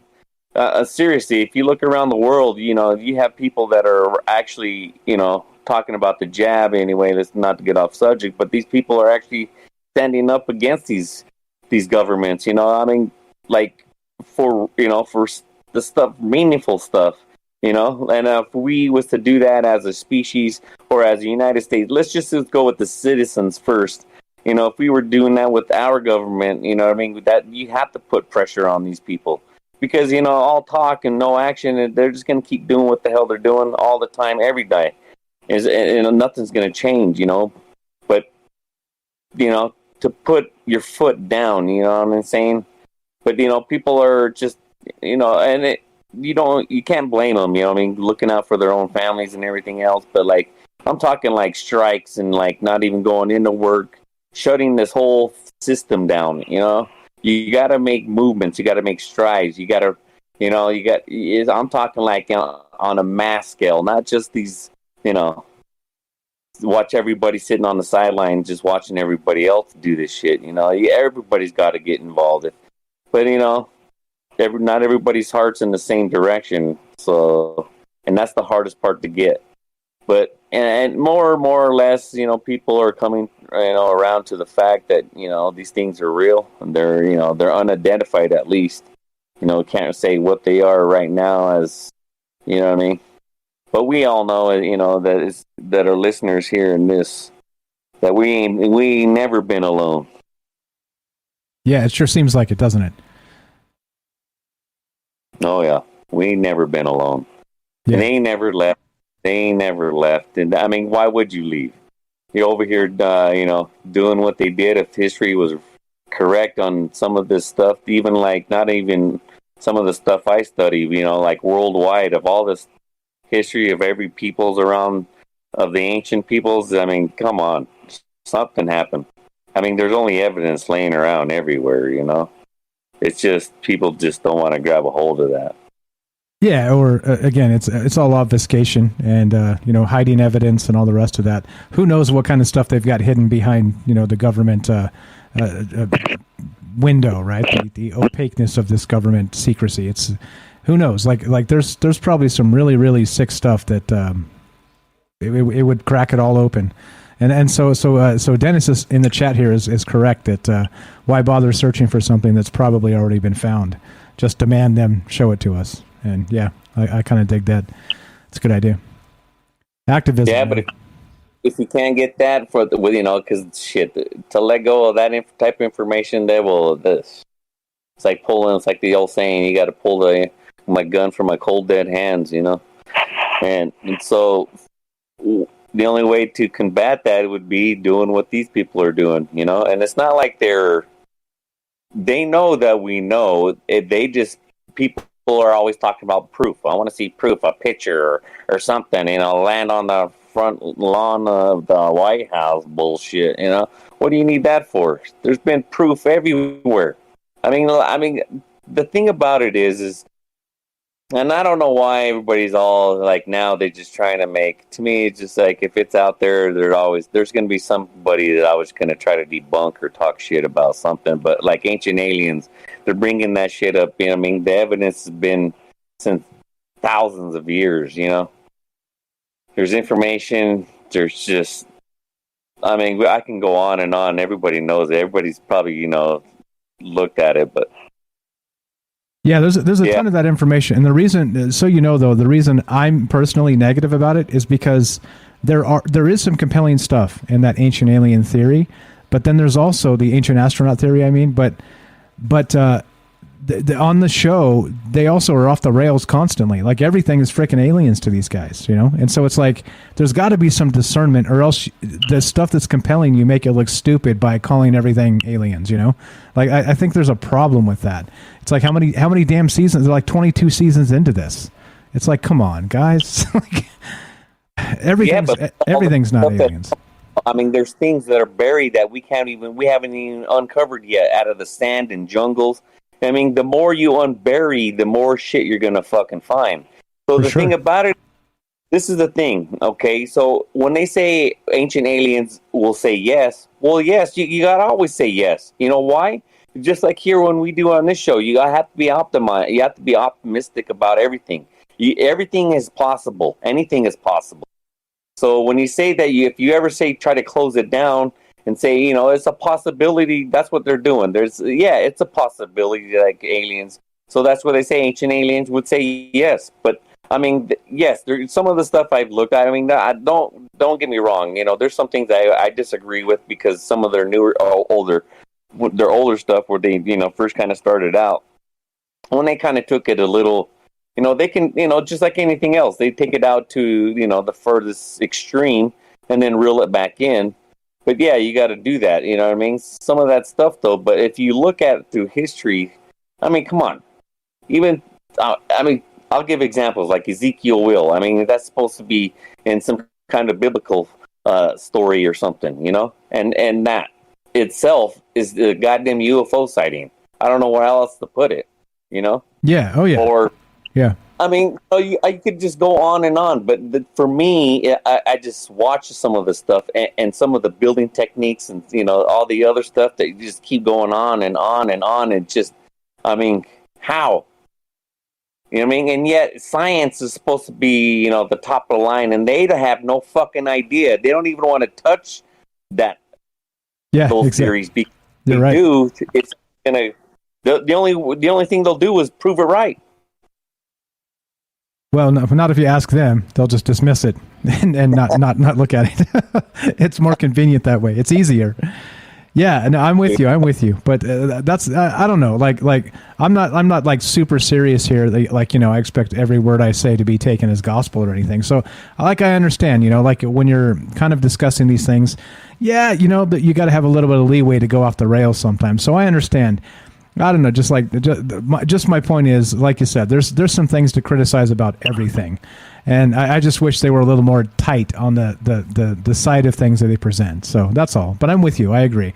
They need some leeway to kind of maybe go off the rails and talk about this stuff. So you're right. Yeah, definitely. Here we call it the baby juice. Exactly. Yeah. Exactly. That's what we call it. But I sit and go out into or other people talk about drop some DMT or whatever, you got to kick it out of, a little further out to kind of just to explore it. You can't just say, nah, impossible, because nothing's impossible. No. Yeah. Agreed. So we'll see. We'll, as you know, we'll keep an eye on this as it develops, and hopefully we get some good information out of this. Wouldn't that be the shit if suddenly next week, right, or whatever, they put this together, or I don't know, maybe let's say 6 months from now. Next week's a little fast, but let's say 6 months from now, 8 months from now, or something. They start releasing amazing, professional, high def footage of UFOs, and we're like, well, shit, we've been waiting for this forever. That's really the cat's meow. That's what I'm hoping for, that they can get it together and be like, well, guys, by the way, here's video and photographs. That would be sick, huh? Yeah, man. Well, the closest you're going to see is like I was talking about with that guy named what's his name, John Leonard Walson. I posted one video in there, but I'll post all three of them in consecutive so people can take a look at them. But man, I'm telling you, these are pretty compelling fucking videos and pictures, and holy shit, man, you have to watch all three. The one that's 40 minutes long, I'll tell people the ones that's 40 minutes long. It's probably the first 20 minutes. They have a bunch of other stuff they kind of threw together, and then. The most of the stuff when the story about him, Mr. Walson, it's probably about, I would say about 20 minutes in or something like that. And man, I'm just watch the videos. It's just, man, I was like, wow, I was pretty impressed what this guy has captured. Nice. So it's happening out there.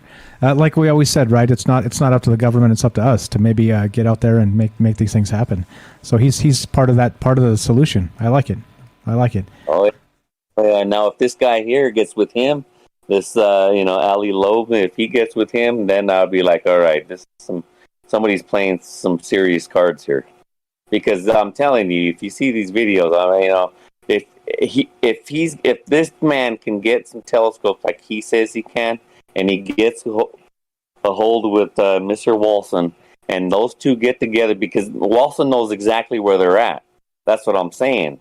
So if he already knows to say this point right here at this exact position, and could give them the coordinates, and they open up their telescope on something like that, yeah, let's see some real pictures.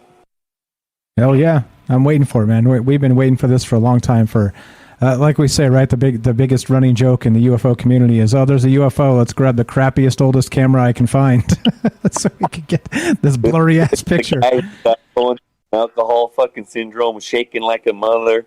You know? Exactly. Yep. Exactly. Which, I mean, there's some merit to that, but again, like we were saying earlier, is as somebody else, I can't remember who was bringing it up. Maybe I think it was Robert, that maybe they're not craft at all. Like maybe the things we're seeing are the actual entities themselves, and they're like energy. And so that would explain why you couldn't get like an actual like crisp, actual photograph of these things, because it's like it's like taking a picture of a lightning bolt. It's got to be like just perfectly done, or else you just get a big smudge. So who knows? Maybe that's what's really going on here. That's interesting, because I've heard that, explained by a couple other researchers that I've ran across and, throughout the years. But yeah, they, saying they're more or less alive. They're a creature that's alive, but yet, it has the ability to do, space travel. It's weird too, is like even the Russians, I don't know if you ever remember that story. There was the cosmonauts, and they said they heard a weird noise or something. They looked out their window because it was like bright, and they said they seen three figures that looked like they even had wings, and that they and they were really bright. I don't know, like a red or an amber color or something. And I guess they said it floated by and like down towards Earth, but they were just three kind of like figures, and they had wings on it. They talked with them on the show. They had like somewhat of an artist representation of it. But yeah, that's pretty interesting to say something like that too, because who knows? We never know. Yeah, it wouldn't surprise me. I mean, isn't it strange too how like the different eras have kind of produced different UFOs? Like in the old days, right? They were all discs, saucers type things, and now they're kind of like orbs or tic tacs. Oh no, man, it's just weird. Like the whole thing seems suspicious as hell. Just based on the evidence from way back. I don't know. Just kind of talking out my ass here. But yeah, I mean, I don't know. This is the type of stuff that it's good to consider. It's good to put out there so people can maybe consider possibilities like that. Because I think it's likely that if they exist, it's not craft at all. And if it's craft, they're probably moving in and out of our realm, like space-time bending, things like this. I mean, how could you take a picture of that? With like a camera. I just don't think that would be possible, right? Like it doesn't seem possible. Yeah, because I mean, it depends on too if their ability. So like, let's take it as in Hollywood. I mean, can they phase in and out, or do they got cloaking ability, or do they have a jump gate, or like Star Wars, where you're hitting the, jumping through, and it looks like stars flying by. I mean, or even like the videos that we've seen where it's like the one that was in Norway. It looked like something that was spinning, and all of a sudden it opened up like a black hole. And then some other ones look like something, as soon as it opens like that, it looks like something comes flying out of it. So how do you take a photo of something like that? I mean, and they say it affects any kind of electronic stuff, or even, I mean, you'd have to go back to old Kodak photos or something like that, or 9mm to get something that's even better, because a lot of these computerized stuff, anything can give them a surge, and they're going to be kind of whacked out. Agreed. Yeah, and so maybe that's part of it too. Maybe as our technology has changed, then yeah, that makes sense too. That makes sense. We're not using film anymore. Everything's like digital cameras. So if it affects electronics, then yeah, you could be right on right there. Is maybe why we don't see any of that stuff anymore. Possibly, man. I'm open to all that, as you know. Yeah, and what you're talking for me though, like when when we talk of shapes of UFOs, again, if you some of them, like if you go into let's say the Hindu, India, their Vimanas, they almost look like flying cities, like they call them chariots and shit. They had drawn pictures of them, but yeah, that shit looks like And then you have the saucer ones later on. It'd be like, I would say it's kind of like how we are, like with cars. There's different models, different years, different shit comes out, upgrade or, something like that, Yeah, instead of a 1963 Bug, you got and then you got the new Bugatti, the sport model UFO, like Bob Lazar said. Yeah, maybe as time changes, they're upgrading their shit too. Yeah. I like it, Kelly. New Mexico, that was old jalopy, you know.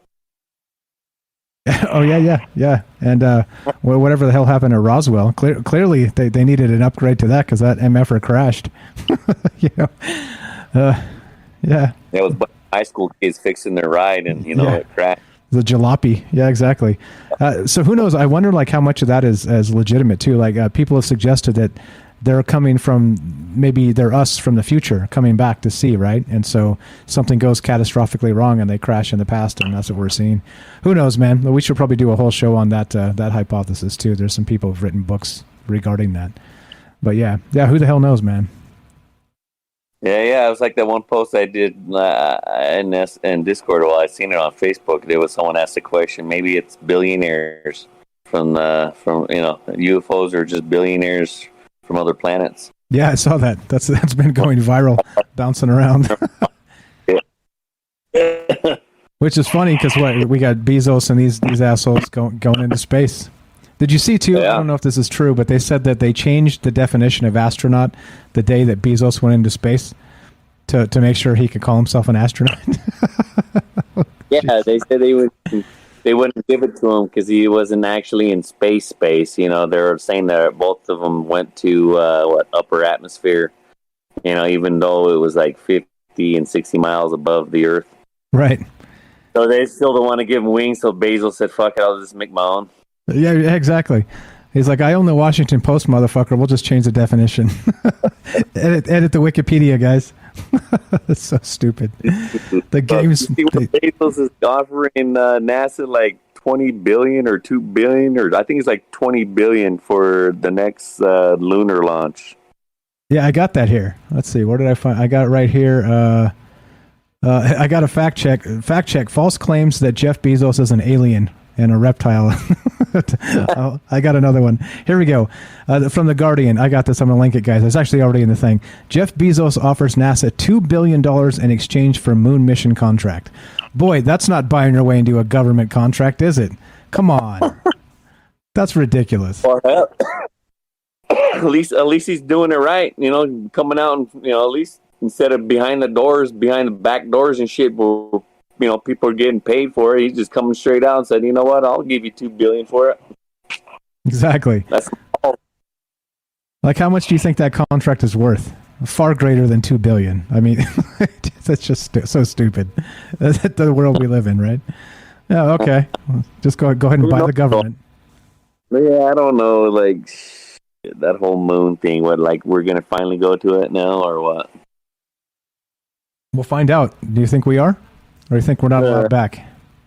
I don't know, man. Well, if we're going to go with the other astronauts that went, like, I think, what was his name? Saying they told us never to fucking come back here. Don't you ever come back your ass here again. Which would be legit. Why we wouldn't go back. We'll hit you with the phasers or whatever they are. Yeah. Crazy stuff, man. Funny you bring that up, and funny I always have the articles right there because I brought it as part of the conversation. People are like, "Did you hear about this?" I'm like, "Oh yeah, I got it right here." So funny. Good shit, man. Good shit. Anything else while we got shown? We got Jay on deck to do the outro. You're welcome to stay till the end, of course. I don't want to keep you if you got to bounce. No, man, I'm gonna bounce. It was I'll just sit there and listen with you guys. So hopefully everybody have a good evening, and we'll see you tomorrow, man. Appreciate it. Thanks for hanging out with us, Kelly. Always a blast, my friend. Let's go to Jay. Jay in New York. What's happening, buddy? Mike. Well, Kelly always. Yeah, it's funny. Kelly's great. Yeah, gets the goo going. The moon is like our Death Star. If we go back there again, they're just going to like scrape off the little spot where the death ray comes out. And all the dust that's collected over the, millions of years that it's been up there, and they're going to shoot it at us. We're warning you, don't come back here. I don't know. I think it's great. You got, the guy from Harvard, trying to touch back base with it. Actually taking pictures. I mean, I know a guy that we built a pool for, and he bought a old farm, and in the silo on the side of the barn. He actually bought one of those things that Kelly was talking about, and he had set it up there in the top of the thing. He did a science program with the local school system. He was like the funder of the science club, and he had this whole big setup out on his farm for looking at space. It was down in the mountains in PA, so it had real good light pollution things. But I was just thinking, that guy's a pretty big member of his community, and does a lot for computer writing and stuff like that. So I could see how the Avi Loeb guy and this guy that I'm not going to say his name because I don't know if he wants to be that famous or not, but he was out there looking at it. If you got 10, 20 guys even over the country that had little setups like that, I mean, his wasn't that expensive. He wasn't that rich of a dude, but it was a damn cool setup he had up there. If you got all those guys together and say, hey, look, everybody, we're going to check out this spot today, next week or so. And you got a bunch of people that got pictures together from different spots of the same spot. That'd be kind of a real cool thing. But when they give the report, I'm going to wait until you read it, because the nothing burger I read when they did the UFO disclosure a couple ago, it sounded a lot better coming from you, just to be honest. Well, still, I mean, I think that's part of this whole thing is how much of it do they want to keep kind of under wraps, and we'll see, because so hopefully he's got, like I said, Avi Loeb has powerful friends and rich friends, and he's well connected into top of Harvard. So if that isn't money, man, nothing is. So we'll see. Like I said, I'm going to remain that naive, cautious optimism, and hopefully that maybe 6, 8, 10 months from now, we're going to get real footage. That would be incredible. That would be what we're waiting for, right? Like literally somebody say, look, like here it is. Here's the smoking gun. There's some crazy shit out there, and we've got not just a little bit, because remember that guy said, Ryan Graves, now a fighter pilot, said we saw UFOs every day for a couple years. So if you get these professional type telescopes doing what you're doing, kind of making a Skynet of sorts, and pointing those things out there in different or similar areas, well, who knows, man? Maybe this information comes back super fast. That would be incredible, wouldn't it? Well, I mean, even like the little thing that you're doing with the Discord and the radio show and everything else like that. Think about it. You got the people in South Africa, the Philippines, and everything else like that. Listen to the scope.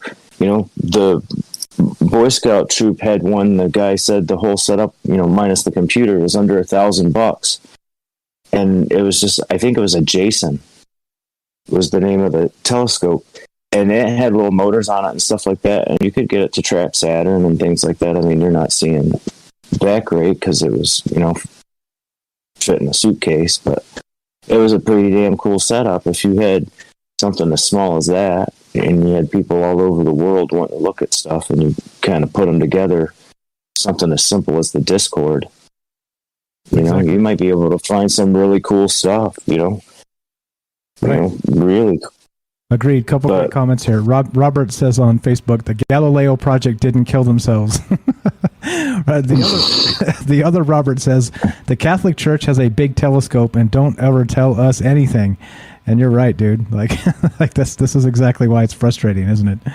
Kelly's linking this stuff in Facebook. He'll also link it in Discord. Appreciate that, Kelly.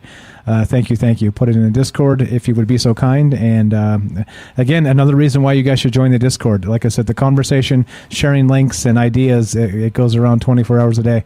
So please do. But yeah. So what? How much would you estimate? Because if people that don't know, Jay here is a master carpenter. He's a builder. He's been building for most of his life here. Do you think it would be like incredibly expensive to build something like that, like a maybe personal size observatory? Do you think that's possible for a reasonable amount where it's not like many millions of dollars?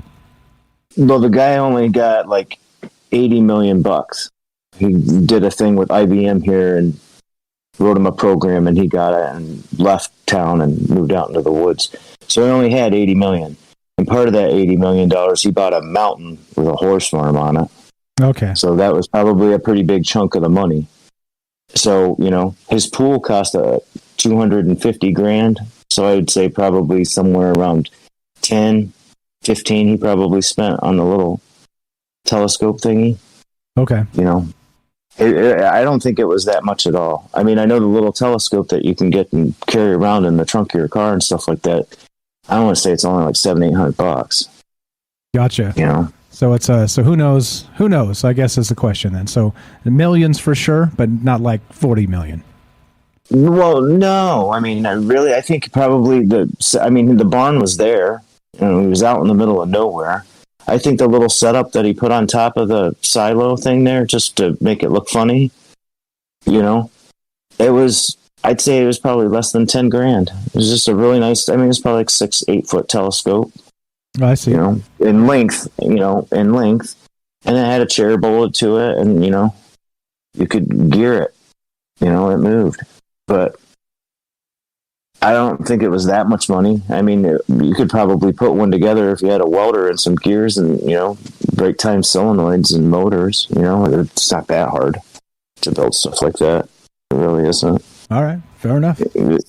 But yeah, it would be awesome, you know, get a bunch of people together. I mean, I think if someone like that from like Avi Loeb's thing, if he's coming out with a statement like that, he's probably been working on it for a little while. Hopefully he can get along with it, the info that he gets to us fast. Yeah, and you know, he's got access to like the most expensive gear there is. So I mean, he's you know, he's been looking through these you know, $40 million telescopes for, you know, much of his career here, at least in the later parts. So yeah, who knows, man? If he has, like I said, those contacts, maybe. Like I said, let's cross our fingers. Let's hope something comes out of this. I think it's possible. I think it's definitely possible. It's hopeful, you know. I think that's one of the things that happens with the whole outer space and things like that, is that, you know, they want to keep us hopeful, and that's a reason I want to wonder why.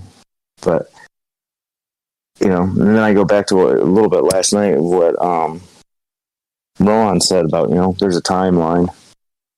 You know, these things are coming out the way that they're coming out because it's a part of a timeline.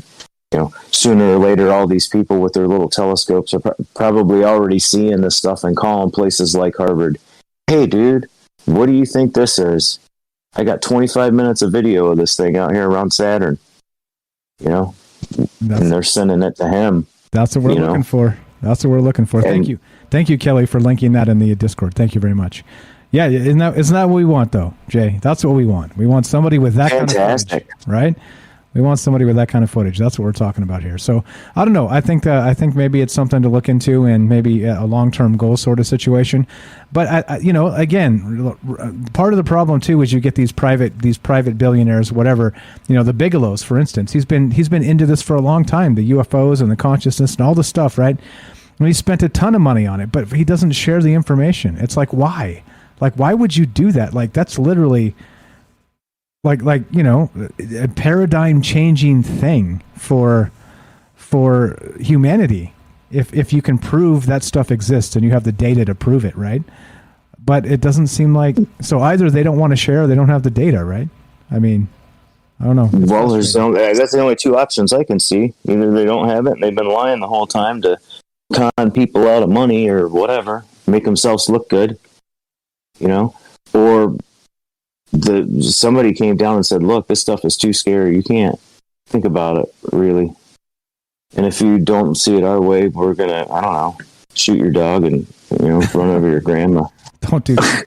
Don't do that. Well, I mean, you know what I'm saying. You know, I mean, why wouldn't you? You know, if I, you know, we all come out there to see you for the Troubled Minds Con, and someone will chip in and have a telescope brought over there from the telescope rental place, and we see something, and we put it on the Discord, you know, and then all of a sudden, there's, you know, someone comes along and says, "Hey, look, you guys got to take that shit down." Well, why? You know, why do you want us to take it down? Well, you can't. It goes against whatever. You know, take it down or your show's down. You know? It goes against the human being a human being in terms of service. You can't do anything the government doesn't want you to do. I don't know. I mean, I'm sure there's, you know, well, there are people out there. I mean, look at how, you know, your show's taken off. Other people's shows are taken off. You know, there's people are seeing the stuff. They're getting together. They're talking about it now. You know, it might be to a point where they're starting to realize that there's so much information already out there that people are going to start to figure it out for themselves. They might as well spill the beans. save the last little bit of face they got left. Hopefully. I don't know. Hopefully we get something out of it. Again, I was a little surprised to see that it was going to be like an open source project, that people were going to be able to access the data and all the rest of that. So we'll see. Like I've heard that before. The Skinwalker Ranch guy has said that they were making like a portal you could access the data for all the information they were getting out of there, because there's too much. Where's that link? Exactly. It hasn't been released yet. So, people make these claims, but, well, I'll believe it when I see it. If this open source stuff, everybody has access to the data, this type of thing. We'll see. Because that would be incredible, right? Like, we can't even get NASA stuff that hasn't been edited, right? So imagine if we could get, like, stuff from these universities or these private donor groups that are unedited photos of the cosmos. Like, that would be hot. That would be good stuff. So yeah, hopefully. One of the things that I would like to really see is that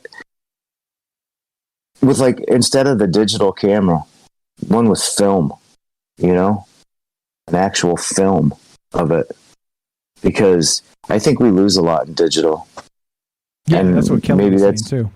Maybe. I agreed with that. Yeah, it's true. Who knows? Maybe we need to get some film back into the mix and start looking at some weird stuff. All this is worthy of maybe a long-term project and maybe getting some of this stuff together. But, we got a guy in the chat there that's saying, why are we looking for stuff that they've already found? Like, just demand they give it, So there's different ways about this. There's definitely different ways about this. So I don't know. Well, as you know, we'll keep an eye on this and keep doing our thing. And if information comes out, we will be the first people on top of it, because when it hits, well, I see it and we just talk about it, and that's it, right? So I kind of knew tonight was going to be a little bit sedated, just because most people are like, it's interesting to hear about, but you don't kind of get to spit hot alien fire with this type of thing, because it's, more speculation and stuff like this. But it's okay. It is information that's coming out, and it's the beginning of something that hopefully will turn into something great. So we'll keep an eye on that. But yeah, anything else, man? Anything else tonight? No, just, cool. People are doing it, It's, at least they say they're doing it. Exactly. Which is part of the problem. I want to see the open-ended link.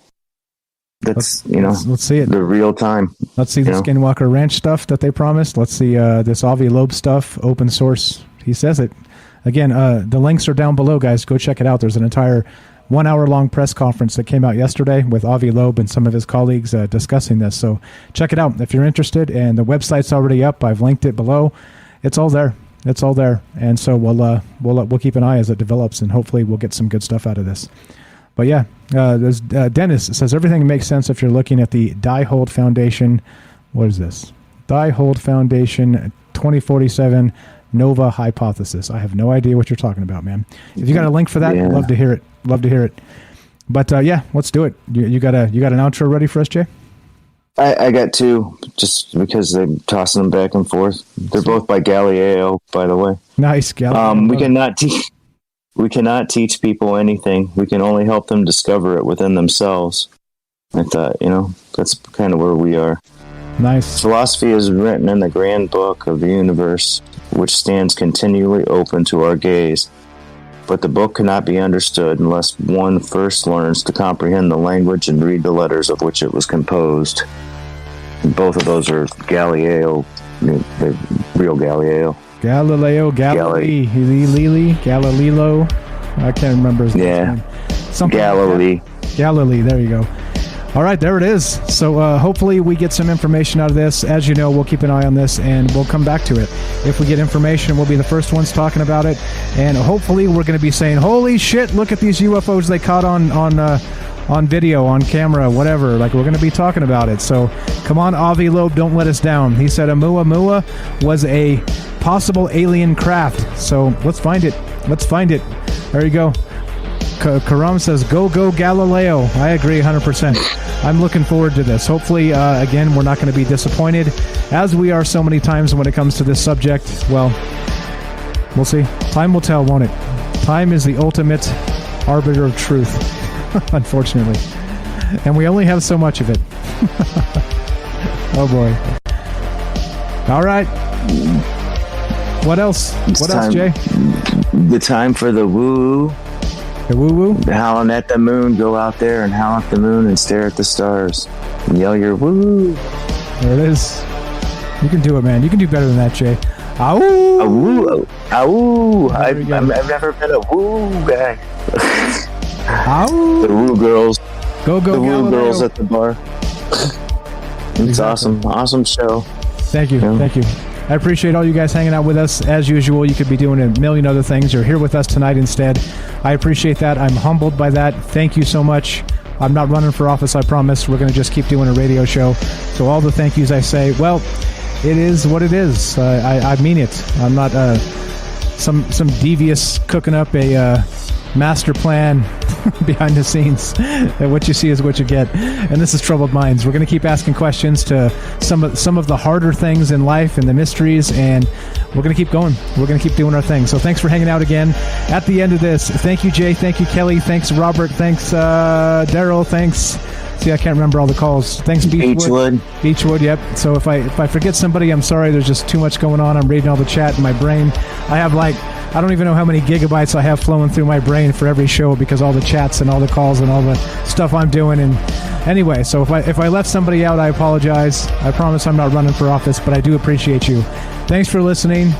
Be sure, be strong, be true. And at the end of it, you know the drill. You want to say, Jay? You know what I'm about to say. I'm dumbfounded. I don't know. Thanks for listening. Me off guard. From our troubled minds to yours, have a great night. Thanks, Jay. Ow! Night, Mike. Ow! There you go. How's that? There you go. Perfect. All right, guys, we're out. Have a good one. We will catch you tomorrow at 7 p.m. Pacific. Ash will be here. See you then.